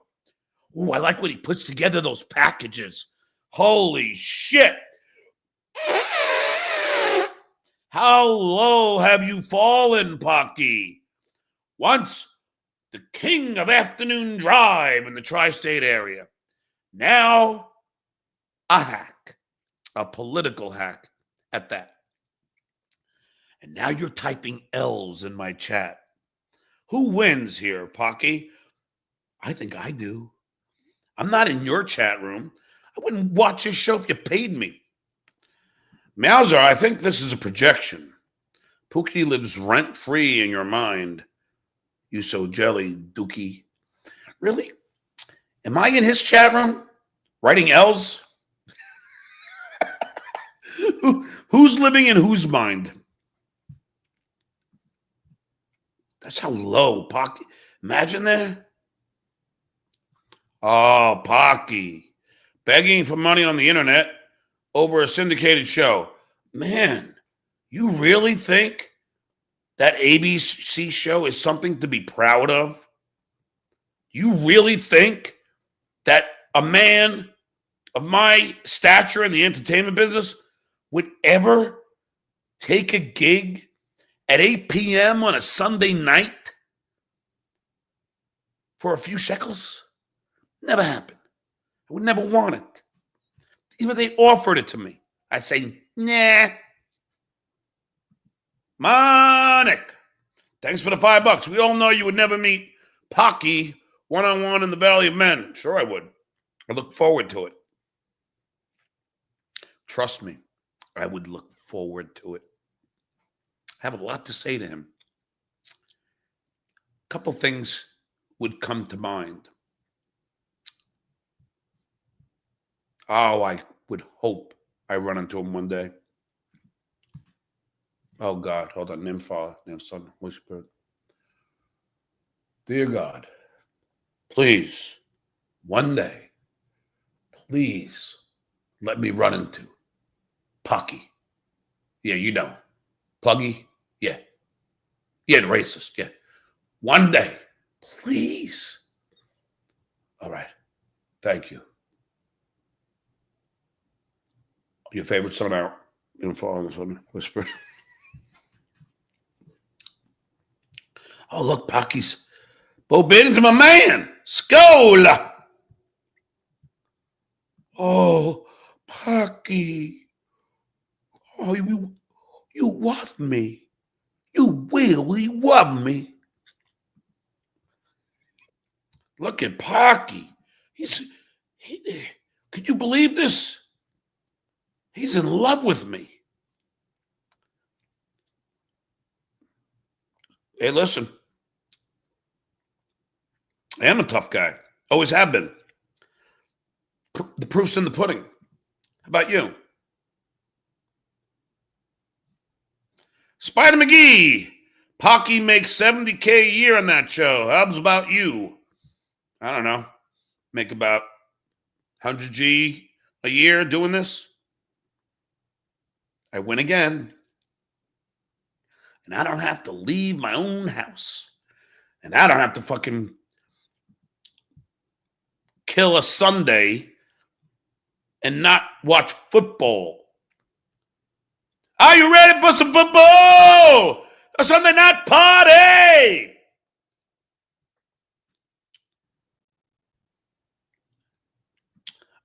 The entire chat rags on him. Yeah, I like to do my career just like Howard did. Don't matter if they hate you, as long as they're watching, as long as they're listening. Half the people love him, and they want to see what he says next. Half the people hate him, but they still want to see what he says next. That's what I'm talking about. Boom! Hey, Pocky! You can't quit me, baby. You can't quit me. You've been watching for an hour now, Pocky. A whole hour. And you're still typing.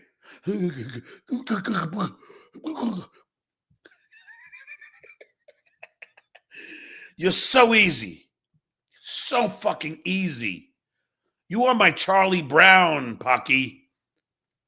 And I'm Lucy. All right, Pocky, sign the form. Sign the form, Pocky. What's the matter?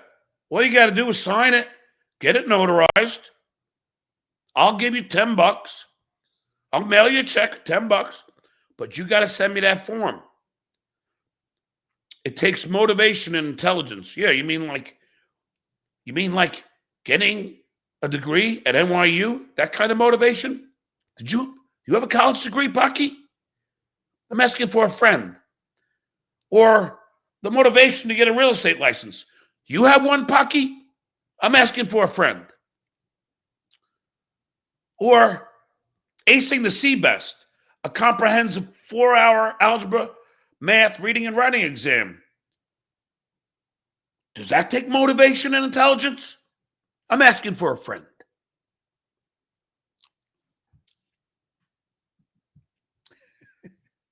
I win again.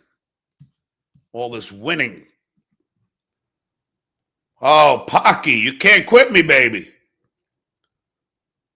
Do I complete you? Do I fill in those pockmarks for you? Is that some of that intelligence? Narcissist? That's what you are. Like cyst, like the pockmarks you got on your face. And those fake fucking choppers that you got. And the plugs. You're fucking Frankenstein. Jesus. I mean, oh, Pocky, you've been watching for an hour and 15 minutes.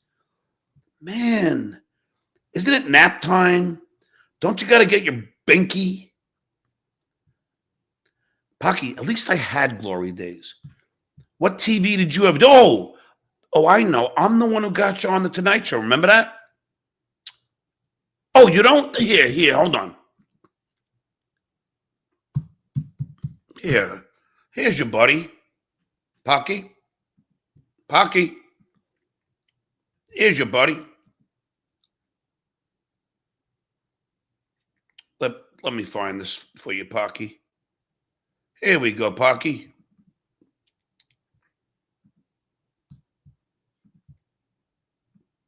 Pocky, do you remember this guy? The guy that gave you a job? Yeah. I think you know this guy. Only for you to stab him in the back, much like you did me, after I was a guest on your fucking stupid show 10 times. Yeah, let's hear it from your old radio partner, Opie.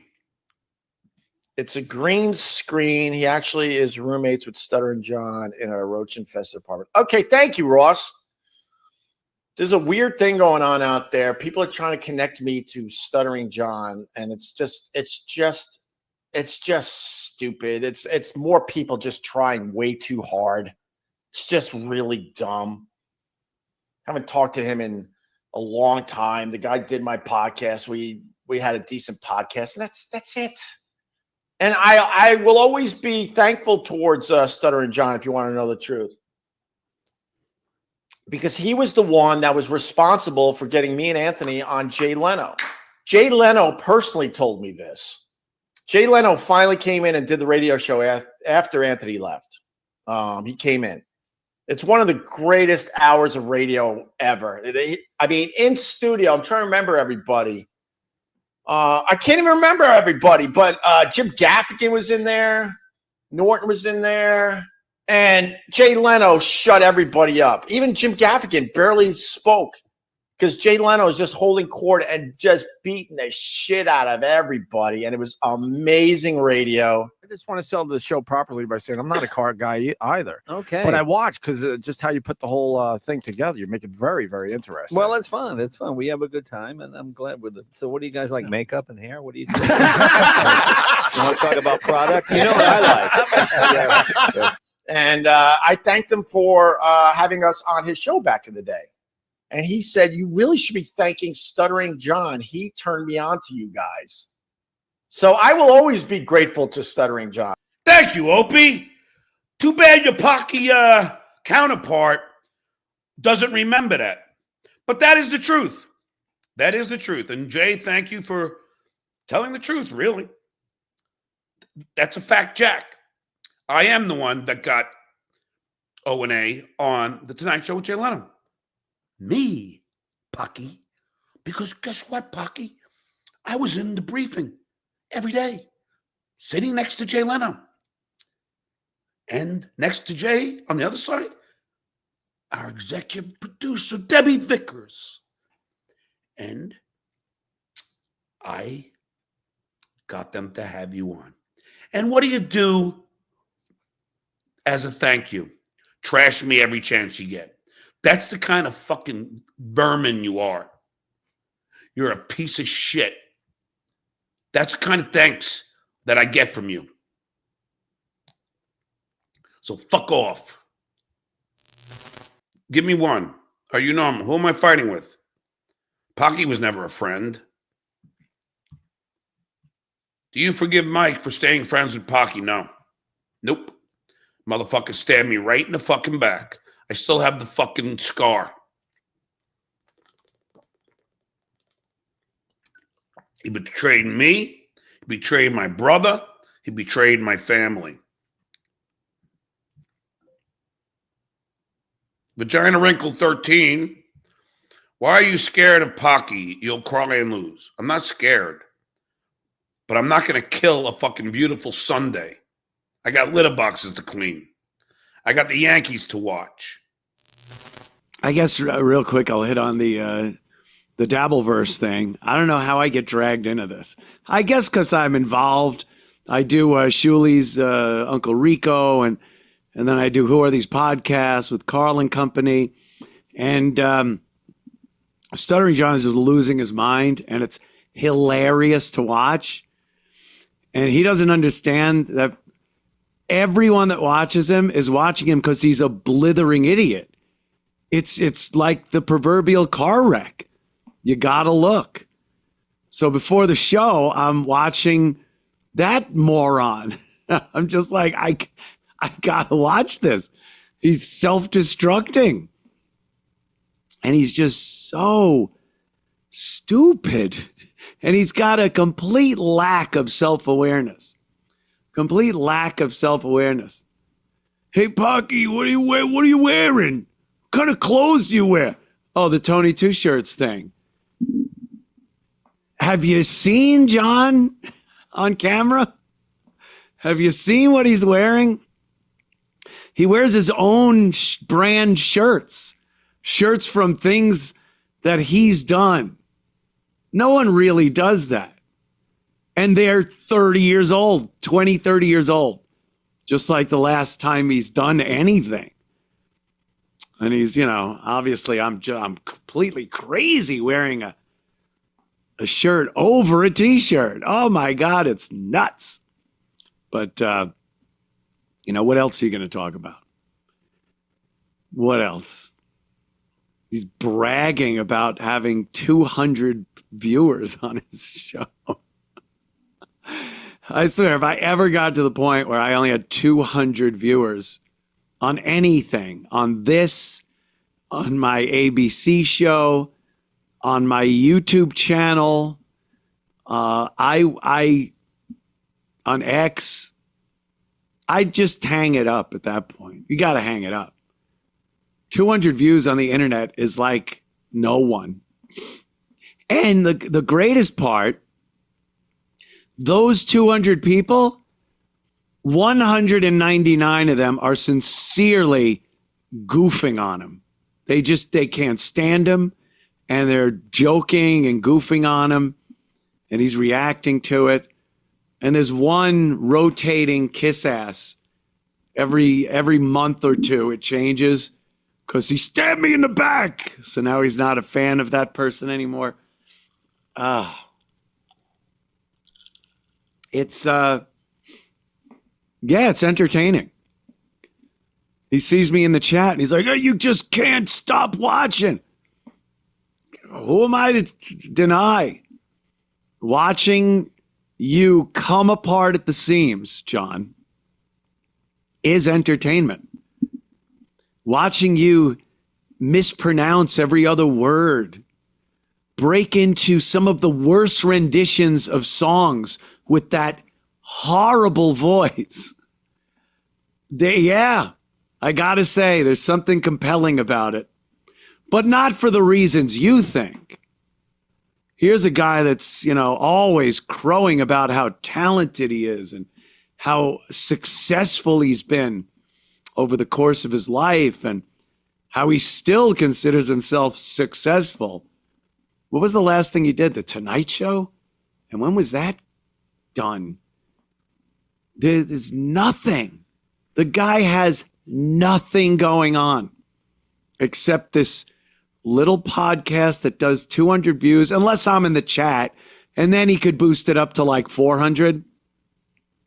But for the most part, it's just him yelling and screaming about how he's been victimized by people and screw that guy and this guy's a pussy and there's just something about it. And, it's definitely not him doing it on purpose. Howard Stern said, John, you're only funny when you're not trying to be funny. When you try to be funny, you're not funny. But when you're trying to be serious, you're just going through life, you're funny. Because he's a complete fuck up. He's not smart. His latest thing is at 60 years old. He's 60 in like a month or two. 60 years old, he wants to become a lawyer. Like a child. Like a 7-year-old goes, Mommy, oh, what do you guess what I want to be? Oh, a policeman. And meanwhile, the dumb mother doesn't realize that was yesterday. Today, little Johnny wants to be a lawyer. 60 years old. Here's a guy that hasn't done anything in decades. But he's gonna, he's gonna put his nose to the grindstone. While your nose is down there on the grindstone, grind off that hair that's growing out of the middle of your fucking nose. And he's gonna be a lawyer. That's the type of hilarious shit that goes on in this guy's life that he puts out there, and people just go, oh my God, he's retarded. He's absolutely an imbecile. A lawyer. The guy doesn't lift one of his gnarled, bony fingers to do anything. And then he just chooses arguably one of the hardest occupations to get into. It takes years. The best people, the smartest people, the people that have an in, maybe the son of a lawyer wants to become a lawyer and has those ins, little nepotism or whatever. It takes them years and years and years to become a lawyer, a working lawyer. Stuttering John Melendez, who says things like narcissist. He's a narcissist. He can't speak English. And then I'm watching Uncle Rico the other night, and someone brought up, they're fucking hilarious. Someone brought up that, could you imagine going into the law offices of John Melendez and he's taking a statement from you and he's sitting there going, chick, one finger typing on his typewriter. And then, all right, let me get the form for that. Do you honestly think that's going to exude confidence? You think the potential client is going to be like, this is my guy? Because at this point, it'd have to be 67 if he actually did it, which he never will, which is why I completely offered to pay for every dime of his education, any testing, the bar exam, that if he passes the bar exam and becomes a lawyer, I will reimburse him, save the receipts for every dime he spent becoming a lawyer. I'm not nice. I'm not a nice guy. I just could not be more confident that this jackass could ever become a lawyer. First of all, he's never even going to go through all the hoops. There's 1,000 hoops you got to go through to become a lawyer. He won't go through one of them. Secondly, he's too stupid. Law is very involved. There is a lot of reading. There's all kinds. What do you think? What do you think when you go in a law office? All those books behind the lawyer. What are those there for? It's not a green screen, John, hiding a disgusting roach-infested house. Those are real books. They read them. And he's going to be a lawyer. What's tomorrow? Astronaut? I want to go to Mars. Believe me, you wouldn't get any argument from the planet Earth if you wanted to depart for the red planet. But he says, I can't stop watching. I can't even deny that. That's why the 99% of the people watching you are watching. Not for humorous anecdotes from the likes of John Melendez. Not for some knowledge he may impart to you. His trivia is truly trivial. His science, any type of science or math he talks about, because he professes to be a teacher. He was a substitute somewhere in California. He, everything he talks about with this air of wisdom and knowledge when he says it, you learned it in the second grade. The planets, some simple math. And he talks about it like he's brilliant. And movie trivia, again, the most trivial. Do you know who directed Jaws? A little movie about a shark, Jaws. He spouts this stuff that any Down syndrome person would have the answer in a second. And this is the guy who's going to be a lawyer. And you want to be my attorney. He's not capable. He hasn't done anything. He's constantly talking about all these people in the business. He is a name dropper beyond name droppers. And he's constantly talking about these great relationships he's had with celebrities, behind the scenes people, producers, people in the music industry, writers. He talks about how he still chit-chats and corresponds with the writers from The Tonight Show with Jay Leno. And I ask again, where are they? Why haven't you called one of them with a brilliant idea, because you're so brilliant, and put something together, write something, produce it, and put it out and see what the people think about your brilliance and genius? Why would you all of a sudden go, I'm a lawyer? Maybe because you're involved with so many lawyers that are sticking you for so much money for frivolous lawsuits that you cannot possibly win. I see both sides. I see some of the filings and paperwork and stuff from this ridiculous case that he's brought against Who Are These Podcasts and Uncle Rico. His lawyer is an idiot, just like him. You read some of these legal documents that they've submitted, and it's written like a child of 60 that wants to be a lawyer. There's no business in the game. And then I look at the other side's stuff, and it is spot on, man. Oh, it's going to be embarrassing is what it is.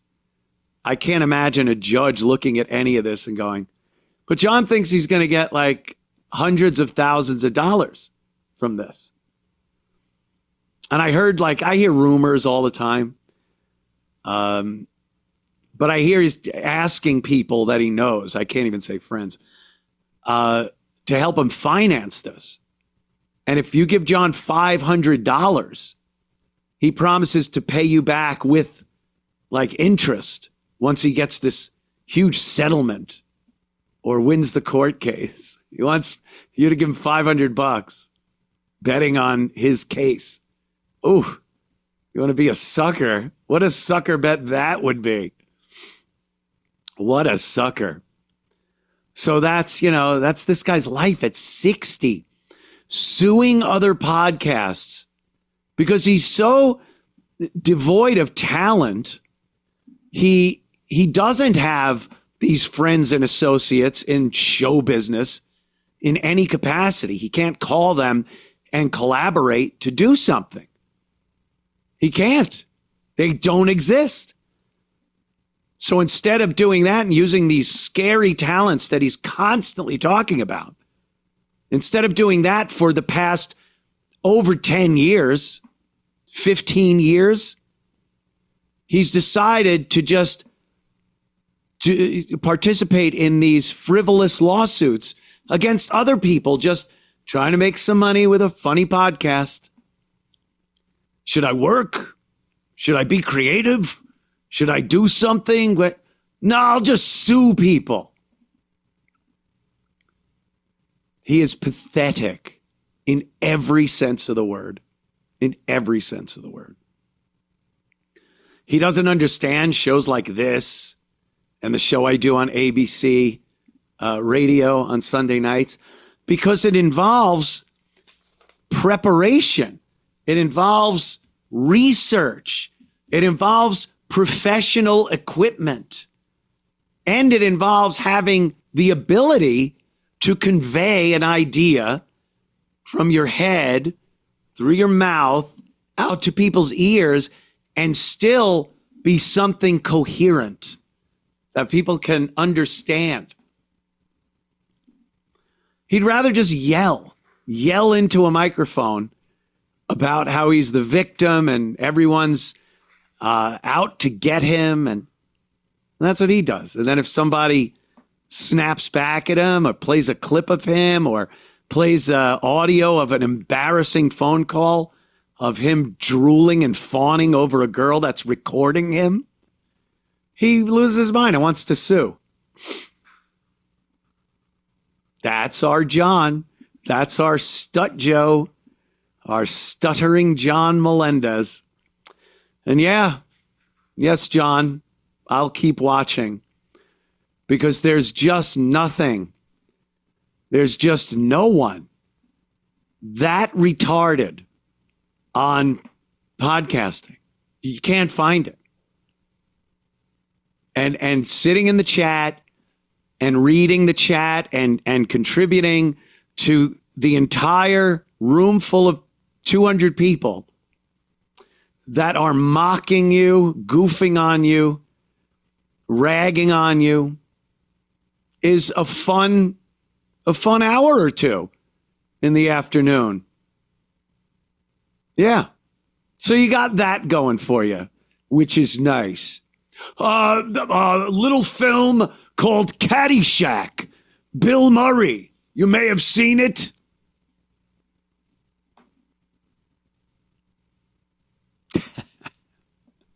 Yeah. Well, he said he always wanted to make people laugh. They're laughing, John. Right in your face. Right in your face. I wanted to do this a little earlier. When I was talking about John Melendez, he, let me go recent. He was calling me a pussy for not, facing him and other jerk-offs from the Dabbleverse. And I called him quite a few times. And here it is, recents. He just, for some reason, wouldn't pick up. Look at all that. Hold on. I'll show you. Yeah. There's a Missy call. Number's not up there. Look. John. No, can't see it. All right, all good. Here he is. Oh, it's. I have autofocus on. Yeah, so I could just click here, maybe. And, All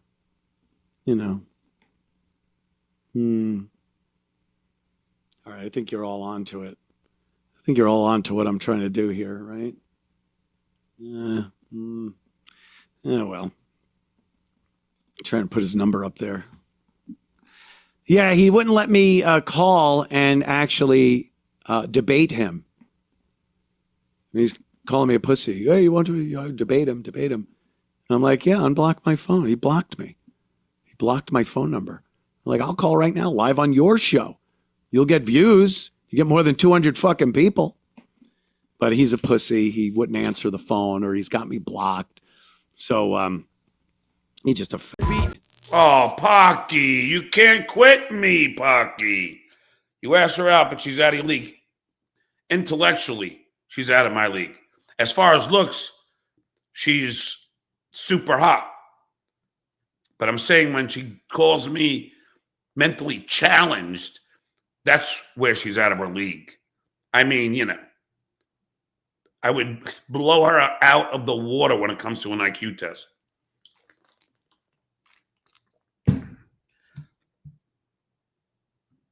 But I was just being kind. I was not being mean. Complimenting on her looks, that's being kind. Darius P., would you get your hair braided? No. Did some curls today. Look at that baby. Did the forearms too. Look at this shit. Tries coming in just as predicted. Look at that motherfucker.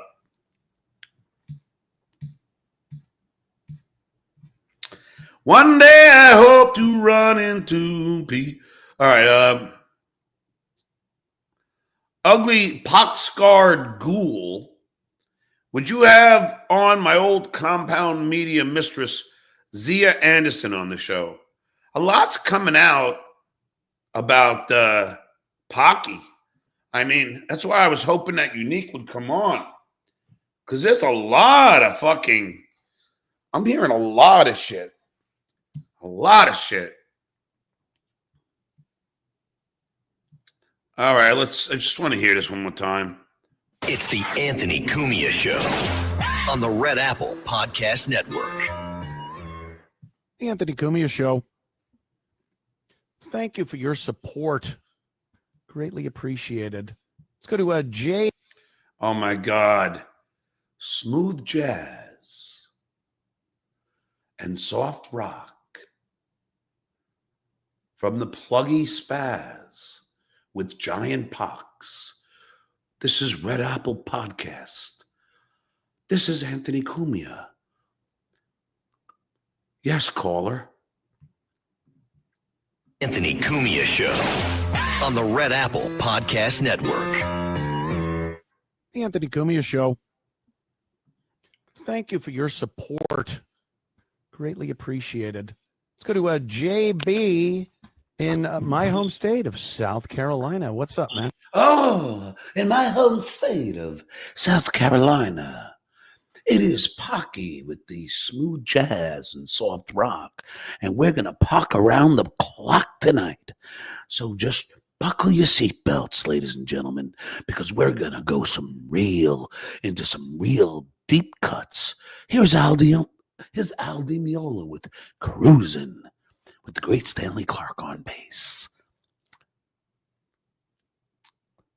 Jazz on, folks.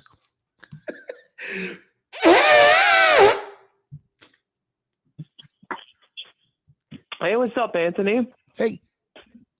Hey, I was actually going to use this opportunity to point out what I spoke with you earlier about this week. This is actually Ava. Oh, God. I'm not going to have that conversation. That's another. Get away, Pucky! Oh, you can't handle it. You're not going to have that conversation, you big tough guy. You big buffoon. You beta boy. You pock-faced douchebag, you. Part of the Dabbleverse, it's called. I don't know if anyone even cares or understands. I'm a frequent guest on another show, and it involves subject matter from that show and not this one. So you can't call me and fool me on my radio show, my broadcast radio show. You mean like you trying to text me to fool me by saying you're done with the Sandusky Network after the pedo shit and there's more that you want to say about it? You mean that kind of thing? Like, but she can't call you with a different name, but you could do that, right, Pocky? Hypocrite? Do it on a podcast. Not going to deal with that. Jiminy Cricket. Jiminy Cricket? Well, I reckon that's a pretty old reference, Jiminy Cricket. Holy Macaroni.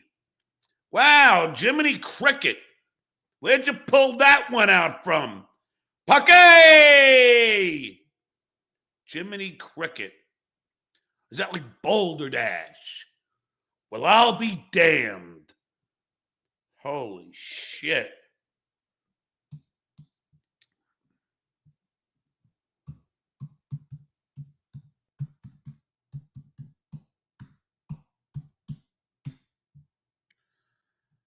Holy shit. 64 years old, Pocky. 64. 64.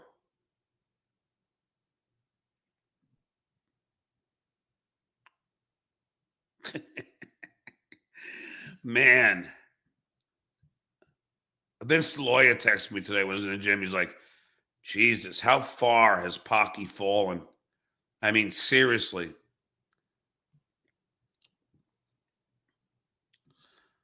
Compound Media, that failed experiment, if you will, where Pocky just laid out so much cash only to lose it all. Well, I don't know about, apparently he had to shut down the shop. The Pock shop was closed. So, meanwhile, Opie's got a fucking big house on the beach in the Hamptons, and he's got a fucking condo on the west side of Manhattan. What does Pocky got? He had to move into fucking some cheap housing in South Carolina. The dickheads, he's 60 years old. People, yeah. So, the dickheads. What's so bad about that? Huh? Yeah? You have a problem with it? I don't understand.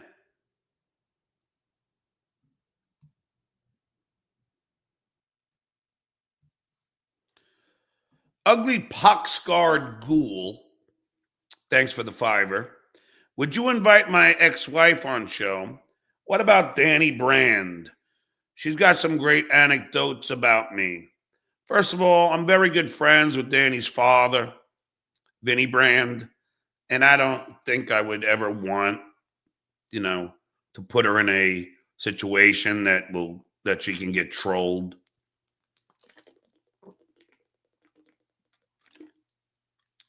So, I love Vinny. So I don't think so. But as far as ex-wives, I'm not like Pinky. I'm not somebody who wants to have ex-wives on or sitting trashed or, so no, I don't think so. Just not my style.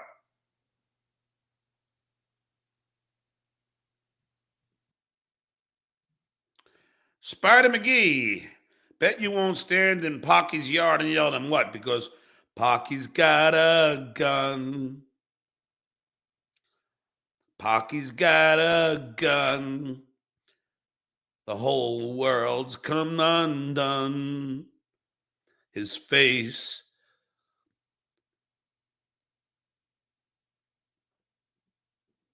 Looks like the moon and not the sun. Hey!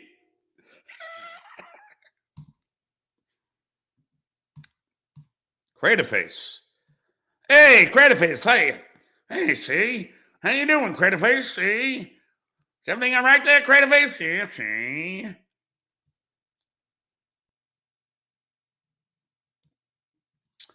Mr. Crumb, Pocky employed a lot of people, which in turn took care of their families. How many people did you employ and take care of, John? Broke bum? Well, let's see. From straight out of the shitway's mouth, I paid for his kids' vacations. I seem to be paying for everybody. You know, my mere presence is taking care of a lot of families out there. So, yes, I'm taking care of a lot of families. I also was a big brother. I had my first kid I got on the Christian Children's Fund was Lacino that I paid for and took care of, and I took care of my own family. And then I had another kid, and I also was a big brother for a boy named Glenn, who was at a home in Chatsworth. That good enough for you? Swing and a miss.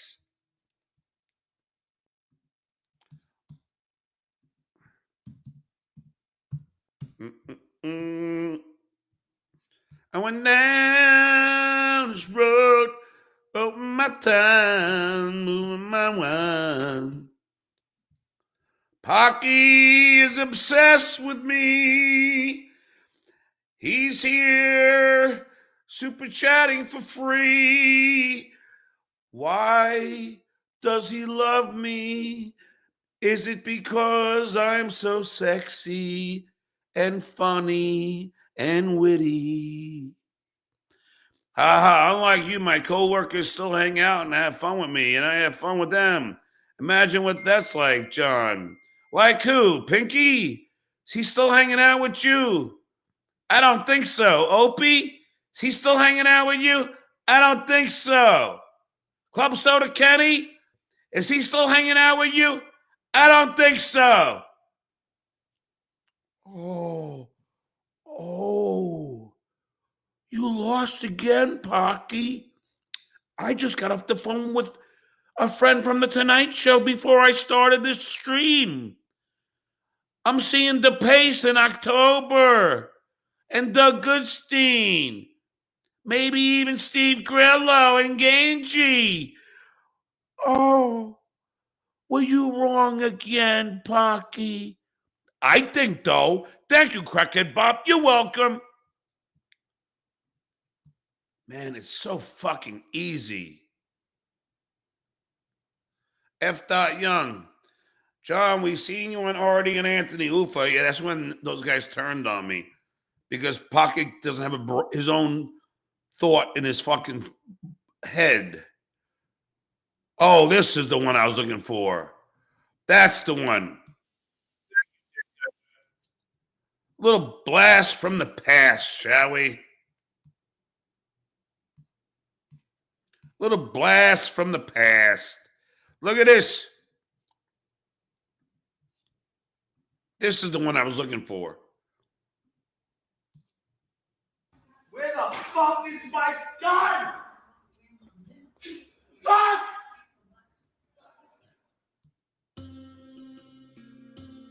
When the topic of Anthony Cumia is brought up online, the discussion will inevitably focus on his downfall. Hey! That's true, isn't it, Pocky? Where's my fucking gun? Pocky, if you misplaced your gun, you shouldn't own a gun. Sorry. That's YouTube terms of service. I'm saying you should not misplace a weapon. You should not. But you did. I wonder why.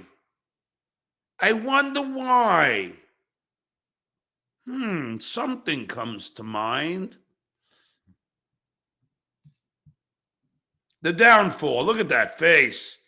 Jesus. Even a mother couldn't love that. Now that's one ugly son of a bitch. Ugly, pox-scarred ghoul. Vinny hates Danny. He approved of me biting her. No, he doesn't. No, he doesn't hate Danny. That's not true. shit show. Pocky's radio show gets 4 times the views on YouTube you do. Well, who knows if they're real? I'm not alleging anything, but who knows?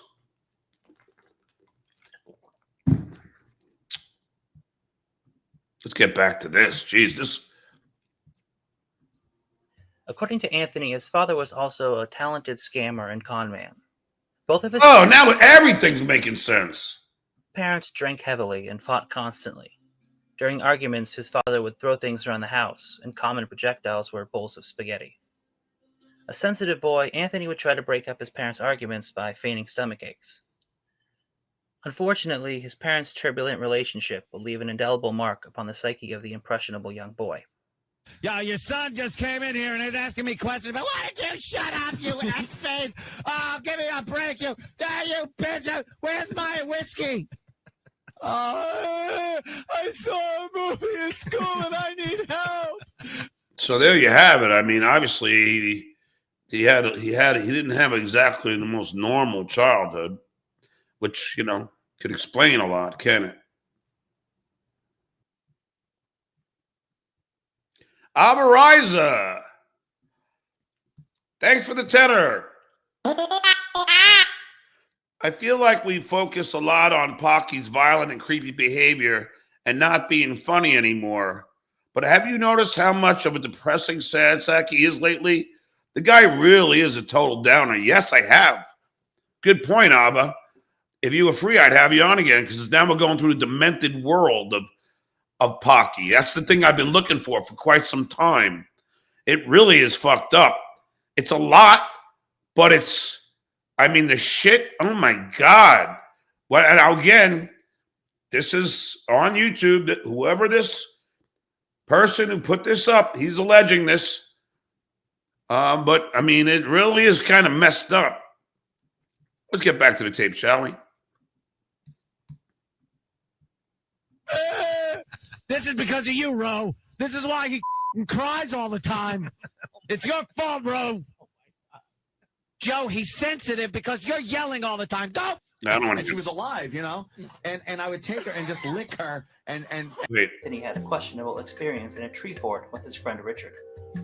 With that, wait. To a kid, because I'm like, he's my dad. His cock looked like it was like 2 feet long. After divorcing Anthony's mother, Joe Sr. moved to San Juan Capistrano to become a cowboy and work as a caretaker for a ranch owned by the city. Anthony and his older brother Joe Jr. soon followed their father out west. Their time in California would be characterized by extreme parental negligence, underage drinking, early sexual activity, and unrestricted access to firearms. Unsurprisingly, Joe Sr. was not a stable provider. Because the alcoholic patriarch spent most of his money on booze, it was common for there to be little or no food in the house. On one such occasion, Anthony stole quarters from his father's girlfriend to buy ice cream sandwiches.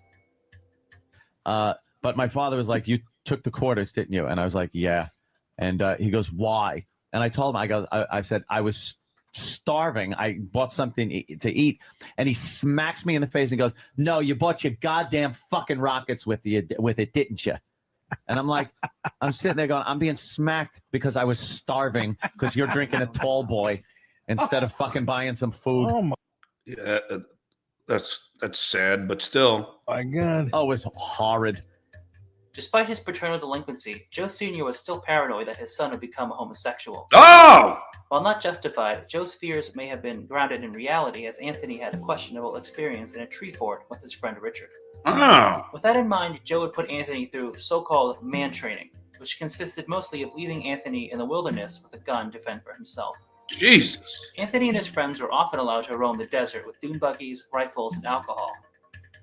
Not that.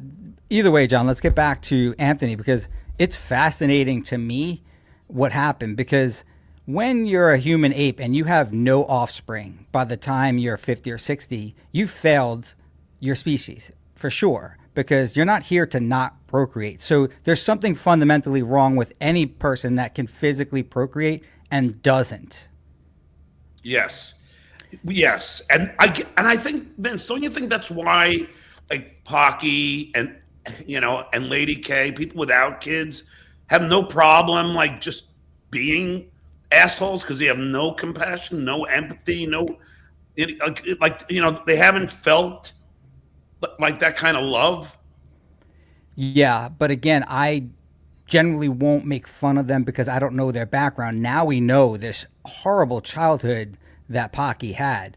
I only heard a little bit of it, but Remora Mike, Poker Mike, he was telling me all these other stories. And the dorks around Pocky, they think that it was cool that I guess the mom sent them a plane ticket and the dad cashed it in and took the bus across. It was so sad. It's really sad. I didn't hear the whole thing, but Mike's like, oh, how cool is it? They got a hooker there and the dad. I'm like, Mike, you're just deflecting. Do you know how traumatizing that was to little Anthony when that occurred? Yeah, I know, and that's why you almost have empathy for him. I do. I can. I know, and that's why when I was watching, I had to skip over it because I was like, "This is sad. It's not even something to goof on." John, I didn't catch though the mom issue. So was the mom around his life his entire childhood, or did she leave? I don't know. Well, it's according to that documentary, it said that he went to live with his dad in California. And that's where, and then I guess his mom wasn't around. But I don't know. I don't know for a fact. I really took out all about that stuff. I was like, oh man, you can't make fun of it. It's like, yeah, my dad hit me 3 times. Like, but in the great scheme of things, he was a good dad. Like, I had a lot of great time with him. You know what I mean? And he did say that he loved me. Yeah, but he did, and he was most importantly he was there. I don't understand then if Pocky's biological dad was in California, but his stripper mom was in Long Island. I don't know. That's something to ask. Well, you talk to Poker Mike. Ask him. Yeah, I do. But the problem with Poker Mike is he's a remora, and you knew that word, the remora fish, the fish that are underneath the shark. So they just left. By the way, counselor. I misspelled it. Is it Remora? Remora? Yes, but when you I had to look it up. I'm not great at spelling. But point is, though, that's what Anthony keeps around him now and pretty much for the past 20 years, including Shuli or Carl. Oh, my God. Can you imagine Carl as the little remora fish? Yeah, Pocky, you're the greatest, Pocky. Yeah, that's great. But that's what they do. They're all saying what a great guy he is. What? But the thing is, John, when you were saying that stuff, I even saw you skip over it because you have a heart. When you read his mom was a go-go dancer. Now, growing up on Long Island, there's no go-go bars. It's either a strip club or she's a prostitute. Yeah. No, they called them go-go bars in those days, didn't they? They're called strip clubs. But you have this unique ability to do a show even when you're not. And you'll see like a lot of people, I always say to Bob doesn't have that. Bob can perform in public, but when he goes online here and just reads chats, it's never going to work. And that's where I never wanted to be. And I got to credit Anthony Cumia for this because I incorporate this into my advice now. Do a show. That has to be one of your themes in YouTube. Do a show. Your show could be about just John there. You're one of the very few people that can actually do that. I can't do it at all. I would fail miserably if I just did what you did with nothing else going on. So yes, you do a show. I think it's because I love doing it. I'm very passionate about it. Now let me ask you. Doing what? Wait, you love doing what? Doing a show. I love it to entertain. Entertain, just not particularly YouTube, but a show. No, I don't care if it's stand-up. I don't care if it's band. I don't give a shit. I mean, I don't care if it's me sitting at the bar and just making everyone laugh at the bar. It doesn't matter to me. You know what's up and coming, John? What? AM radio. I love when you were doing that. It's AM radio. Smooth jazz and soft rock with the man with plugs and the giant pox. This is Beta Boy, Pocky, coming with you live on Red Apple Podcast Network. Could you believe it's called Red Apple Podcast Network? Well, you know where that stems from. The billionaire that bought that channel and thinks he's this right-wing entertainer. He's a fat, ugly, disgusting guy, but he's a billionaire. So he had Gristedes. He owned Gristedes, a food chain market in New York City, and sold it. So that's how Anthony's broadcasting on the Red Apple. I don't know if you want to make fun of that or not, but it's what it is. I just think it's hilarious. Like, I don't know if you heard him. Was it with Ava, or it was when Ava was something, and he was saying that I wish I had his career arc. I wish that I was back on AM radio, and I'm going, Vince, do you think I would do a Sunday night show to ruin a Sunday night when I'm in love with sports and baseball and football? If someone asked me, no, I would not. For the money, you would. Well, how much are we talking about?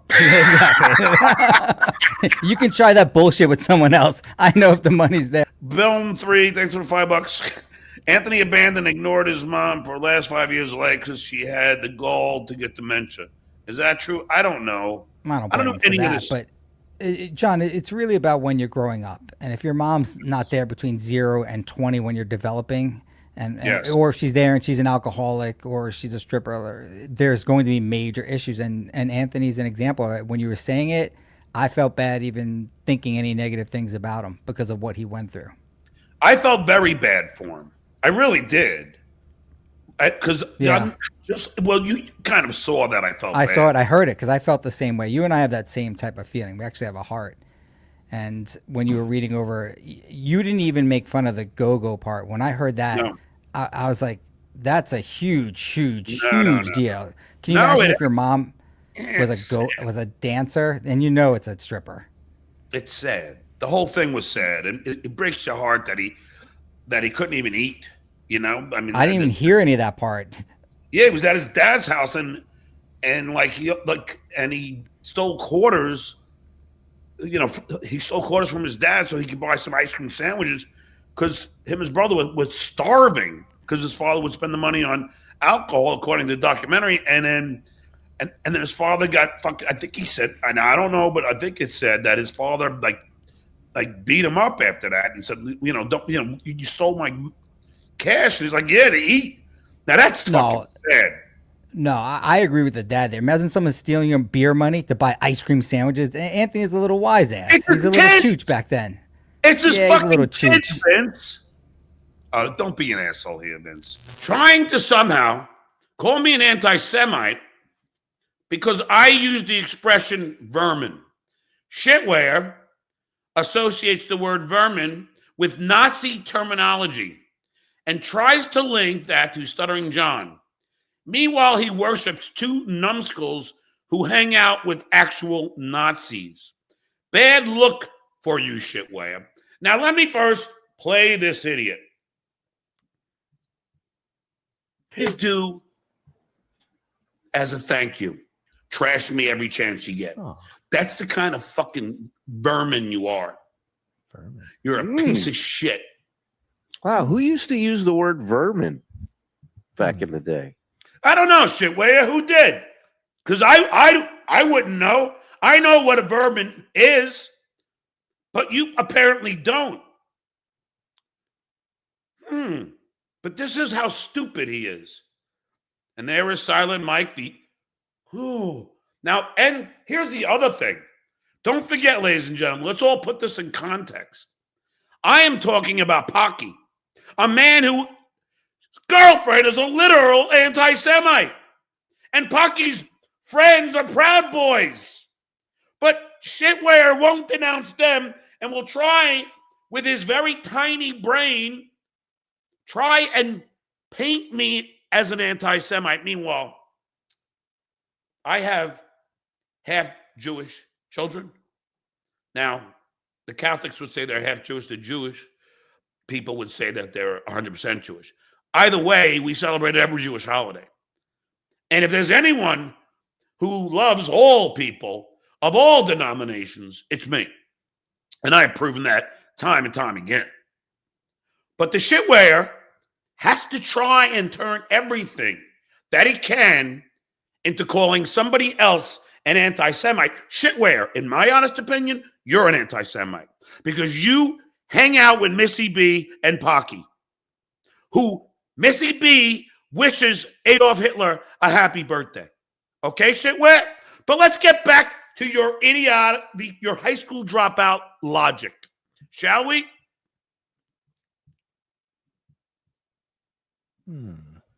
Howard Stern? No. Oh, my God. Oh, no. It was a group of people, snazzy dressers. They wore black and red. Ice? Call certain groups of people like vermin. Grandpa. Yeah. like John right now. The shirts were brown. That's gray, you idiot. Let me ask my dad. Dad, who's called you vermin over the year? Oh, okay. Yo, Well, I can guess your dad if you want. He and I have a good relationship. mother. I'm in the middle of testicles too. Word, Werner von Braun. You gotta laugh, right, Rob Levy? You gotta laugh. If you don't laugh, then you get in trouble. Oh well, what are you gonna do? We're all vermin, I guess, to John. What does vermin mean? Saying an objectionable or obnoxious person or such persons collectively. You mean like Pocky and Missy B? Where does it say anything about Jewish people? Shit, where? But you love to play that card, don't you? You know what, shit, where? You got to get a new deck because you played that card so many times. I think it's starting to get bent. I think it's time that you get a new deck. And I think it's time that you call out the real anti-Semites like Missy B and your boy, your Führer, Pocky. I don't think that was very difficult to just simply look up the definition of vermin. A cockroach is vermin. And he's trying to say, well, Hitler said vermin. I didn't know Hitler spoke English. What's your feet? I don't know. Every speech I thought it was in German. So you're saying the translation? I don't know. But it doesn't make a difference. The point being, you dickhead, is no, I wasn't being anti-Semitic. I was using a word for a piece of shit like Anthony Cumia. Pocket hole!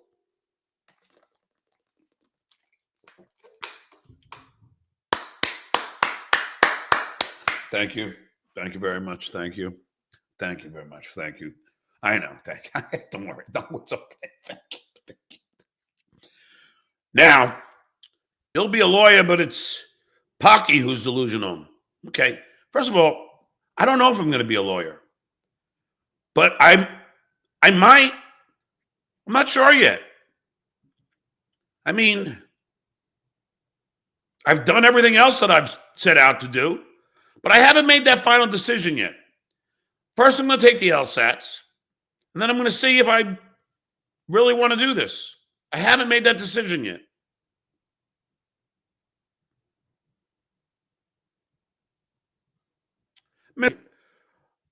Oh, look who it is. Oh, this is rich. This is rich.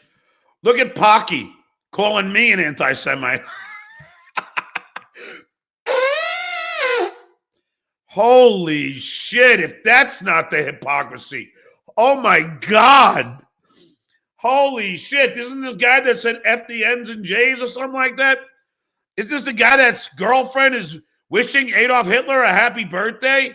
Oh my Lord. Now that's rich. But the best part about this, who's watching who? Who is entertained now for 50 minutes? Look at Compound Media. Oh, what a fun. Oh, this is rich. He doesn't understand that he's proving shit way his point. Nazis use those definitions of vermin to describe Jews. Everyone but this idiot knows this. Oh, so when I called you vermin, Pocky, I was somehow making a Nazi reference? Pocky, why don't you read the dictionary? Vermin, in the English Oxford Dictionary, does not ever say it was a Nazi term. You're just an idiot. But you know, you probably know Nazi terms since you are banging a fucking Nazi sympathizer. Aren't you?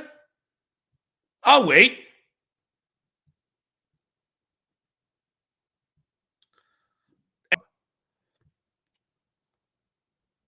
Look, Pocky's still here. You can't quit me, babe. Babe, I got you, babe. I got you, babe. Here you are watching me. Maybe you'll want me to play guitar. You watch me every single day. Even when I call you Pocky, it's okay, babe. I got you, babe. I got you, babe. I got you, babe. Holy shit. Pocky, nonstop watching the Duke. There's Pocky. Could you believe that? Ava, he has been watching me for over an hour now. Mm-hmm. Now, obsessed much? He can't quit me. Like when that whole thing was going to happen with me on the show, people are like, well, he's a big deal, and he's like he's a big boss, so he's not going to talk to you directly about it. He's going to send somebody.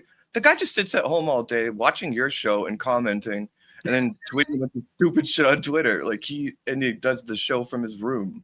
Like he's just sitting alone in some weird, God knows what's going on in that mansion or house or whatever it is. Yeah, he just sits at home all day. Speaking of God, did you like my song to Pocky?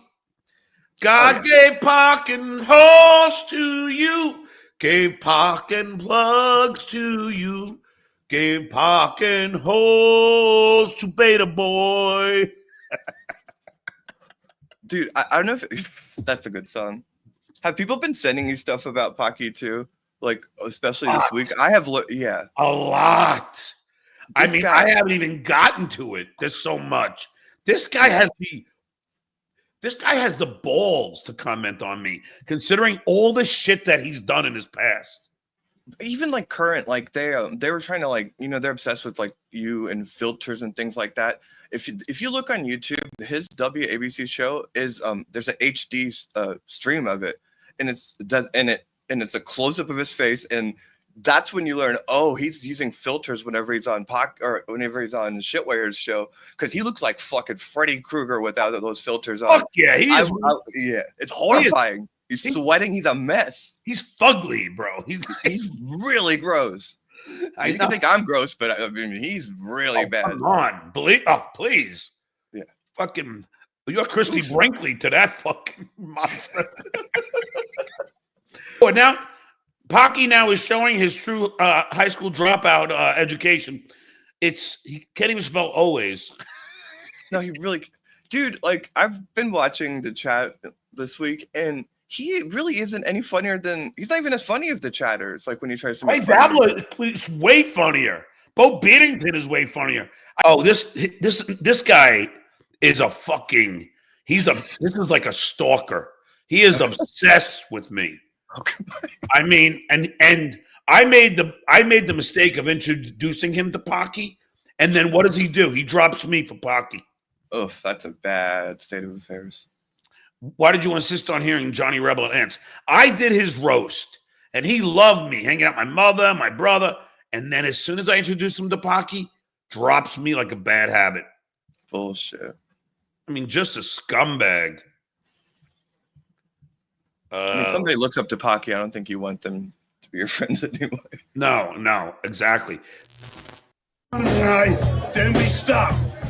And we let these guys, and we let everybody say it.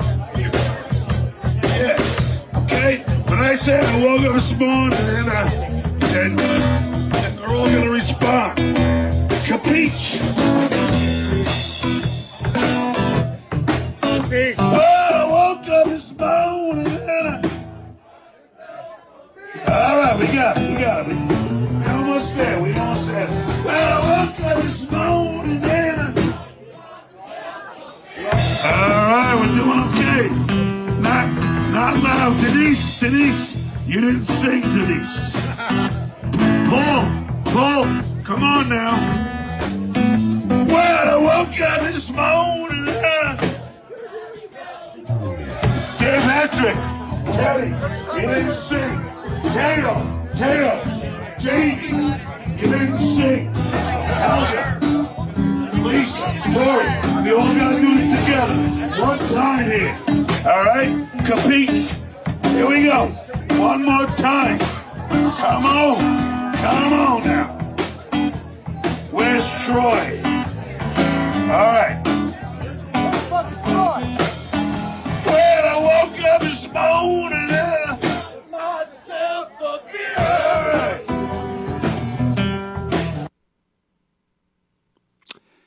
And there we have it. We're starting the Anthony Cumia Show, Thursday edition. Welcome. Oh, boy. Hit the like button. Blame Doom. Doom's the problem. Doom puts all these great clips out and with all these saggy titties. The fact that she sends you like a Doom clips and be like, what should I say to this? Like, it it's was fucking fun, classic. dude. You know, Doom is doing victory laps tonight. Oh, should I watch the Doom clip?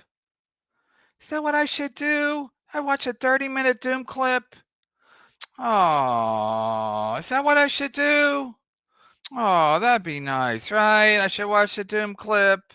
Let me watch the Doom clip. I say everybody wants me to do. Shall I use super tips?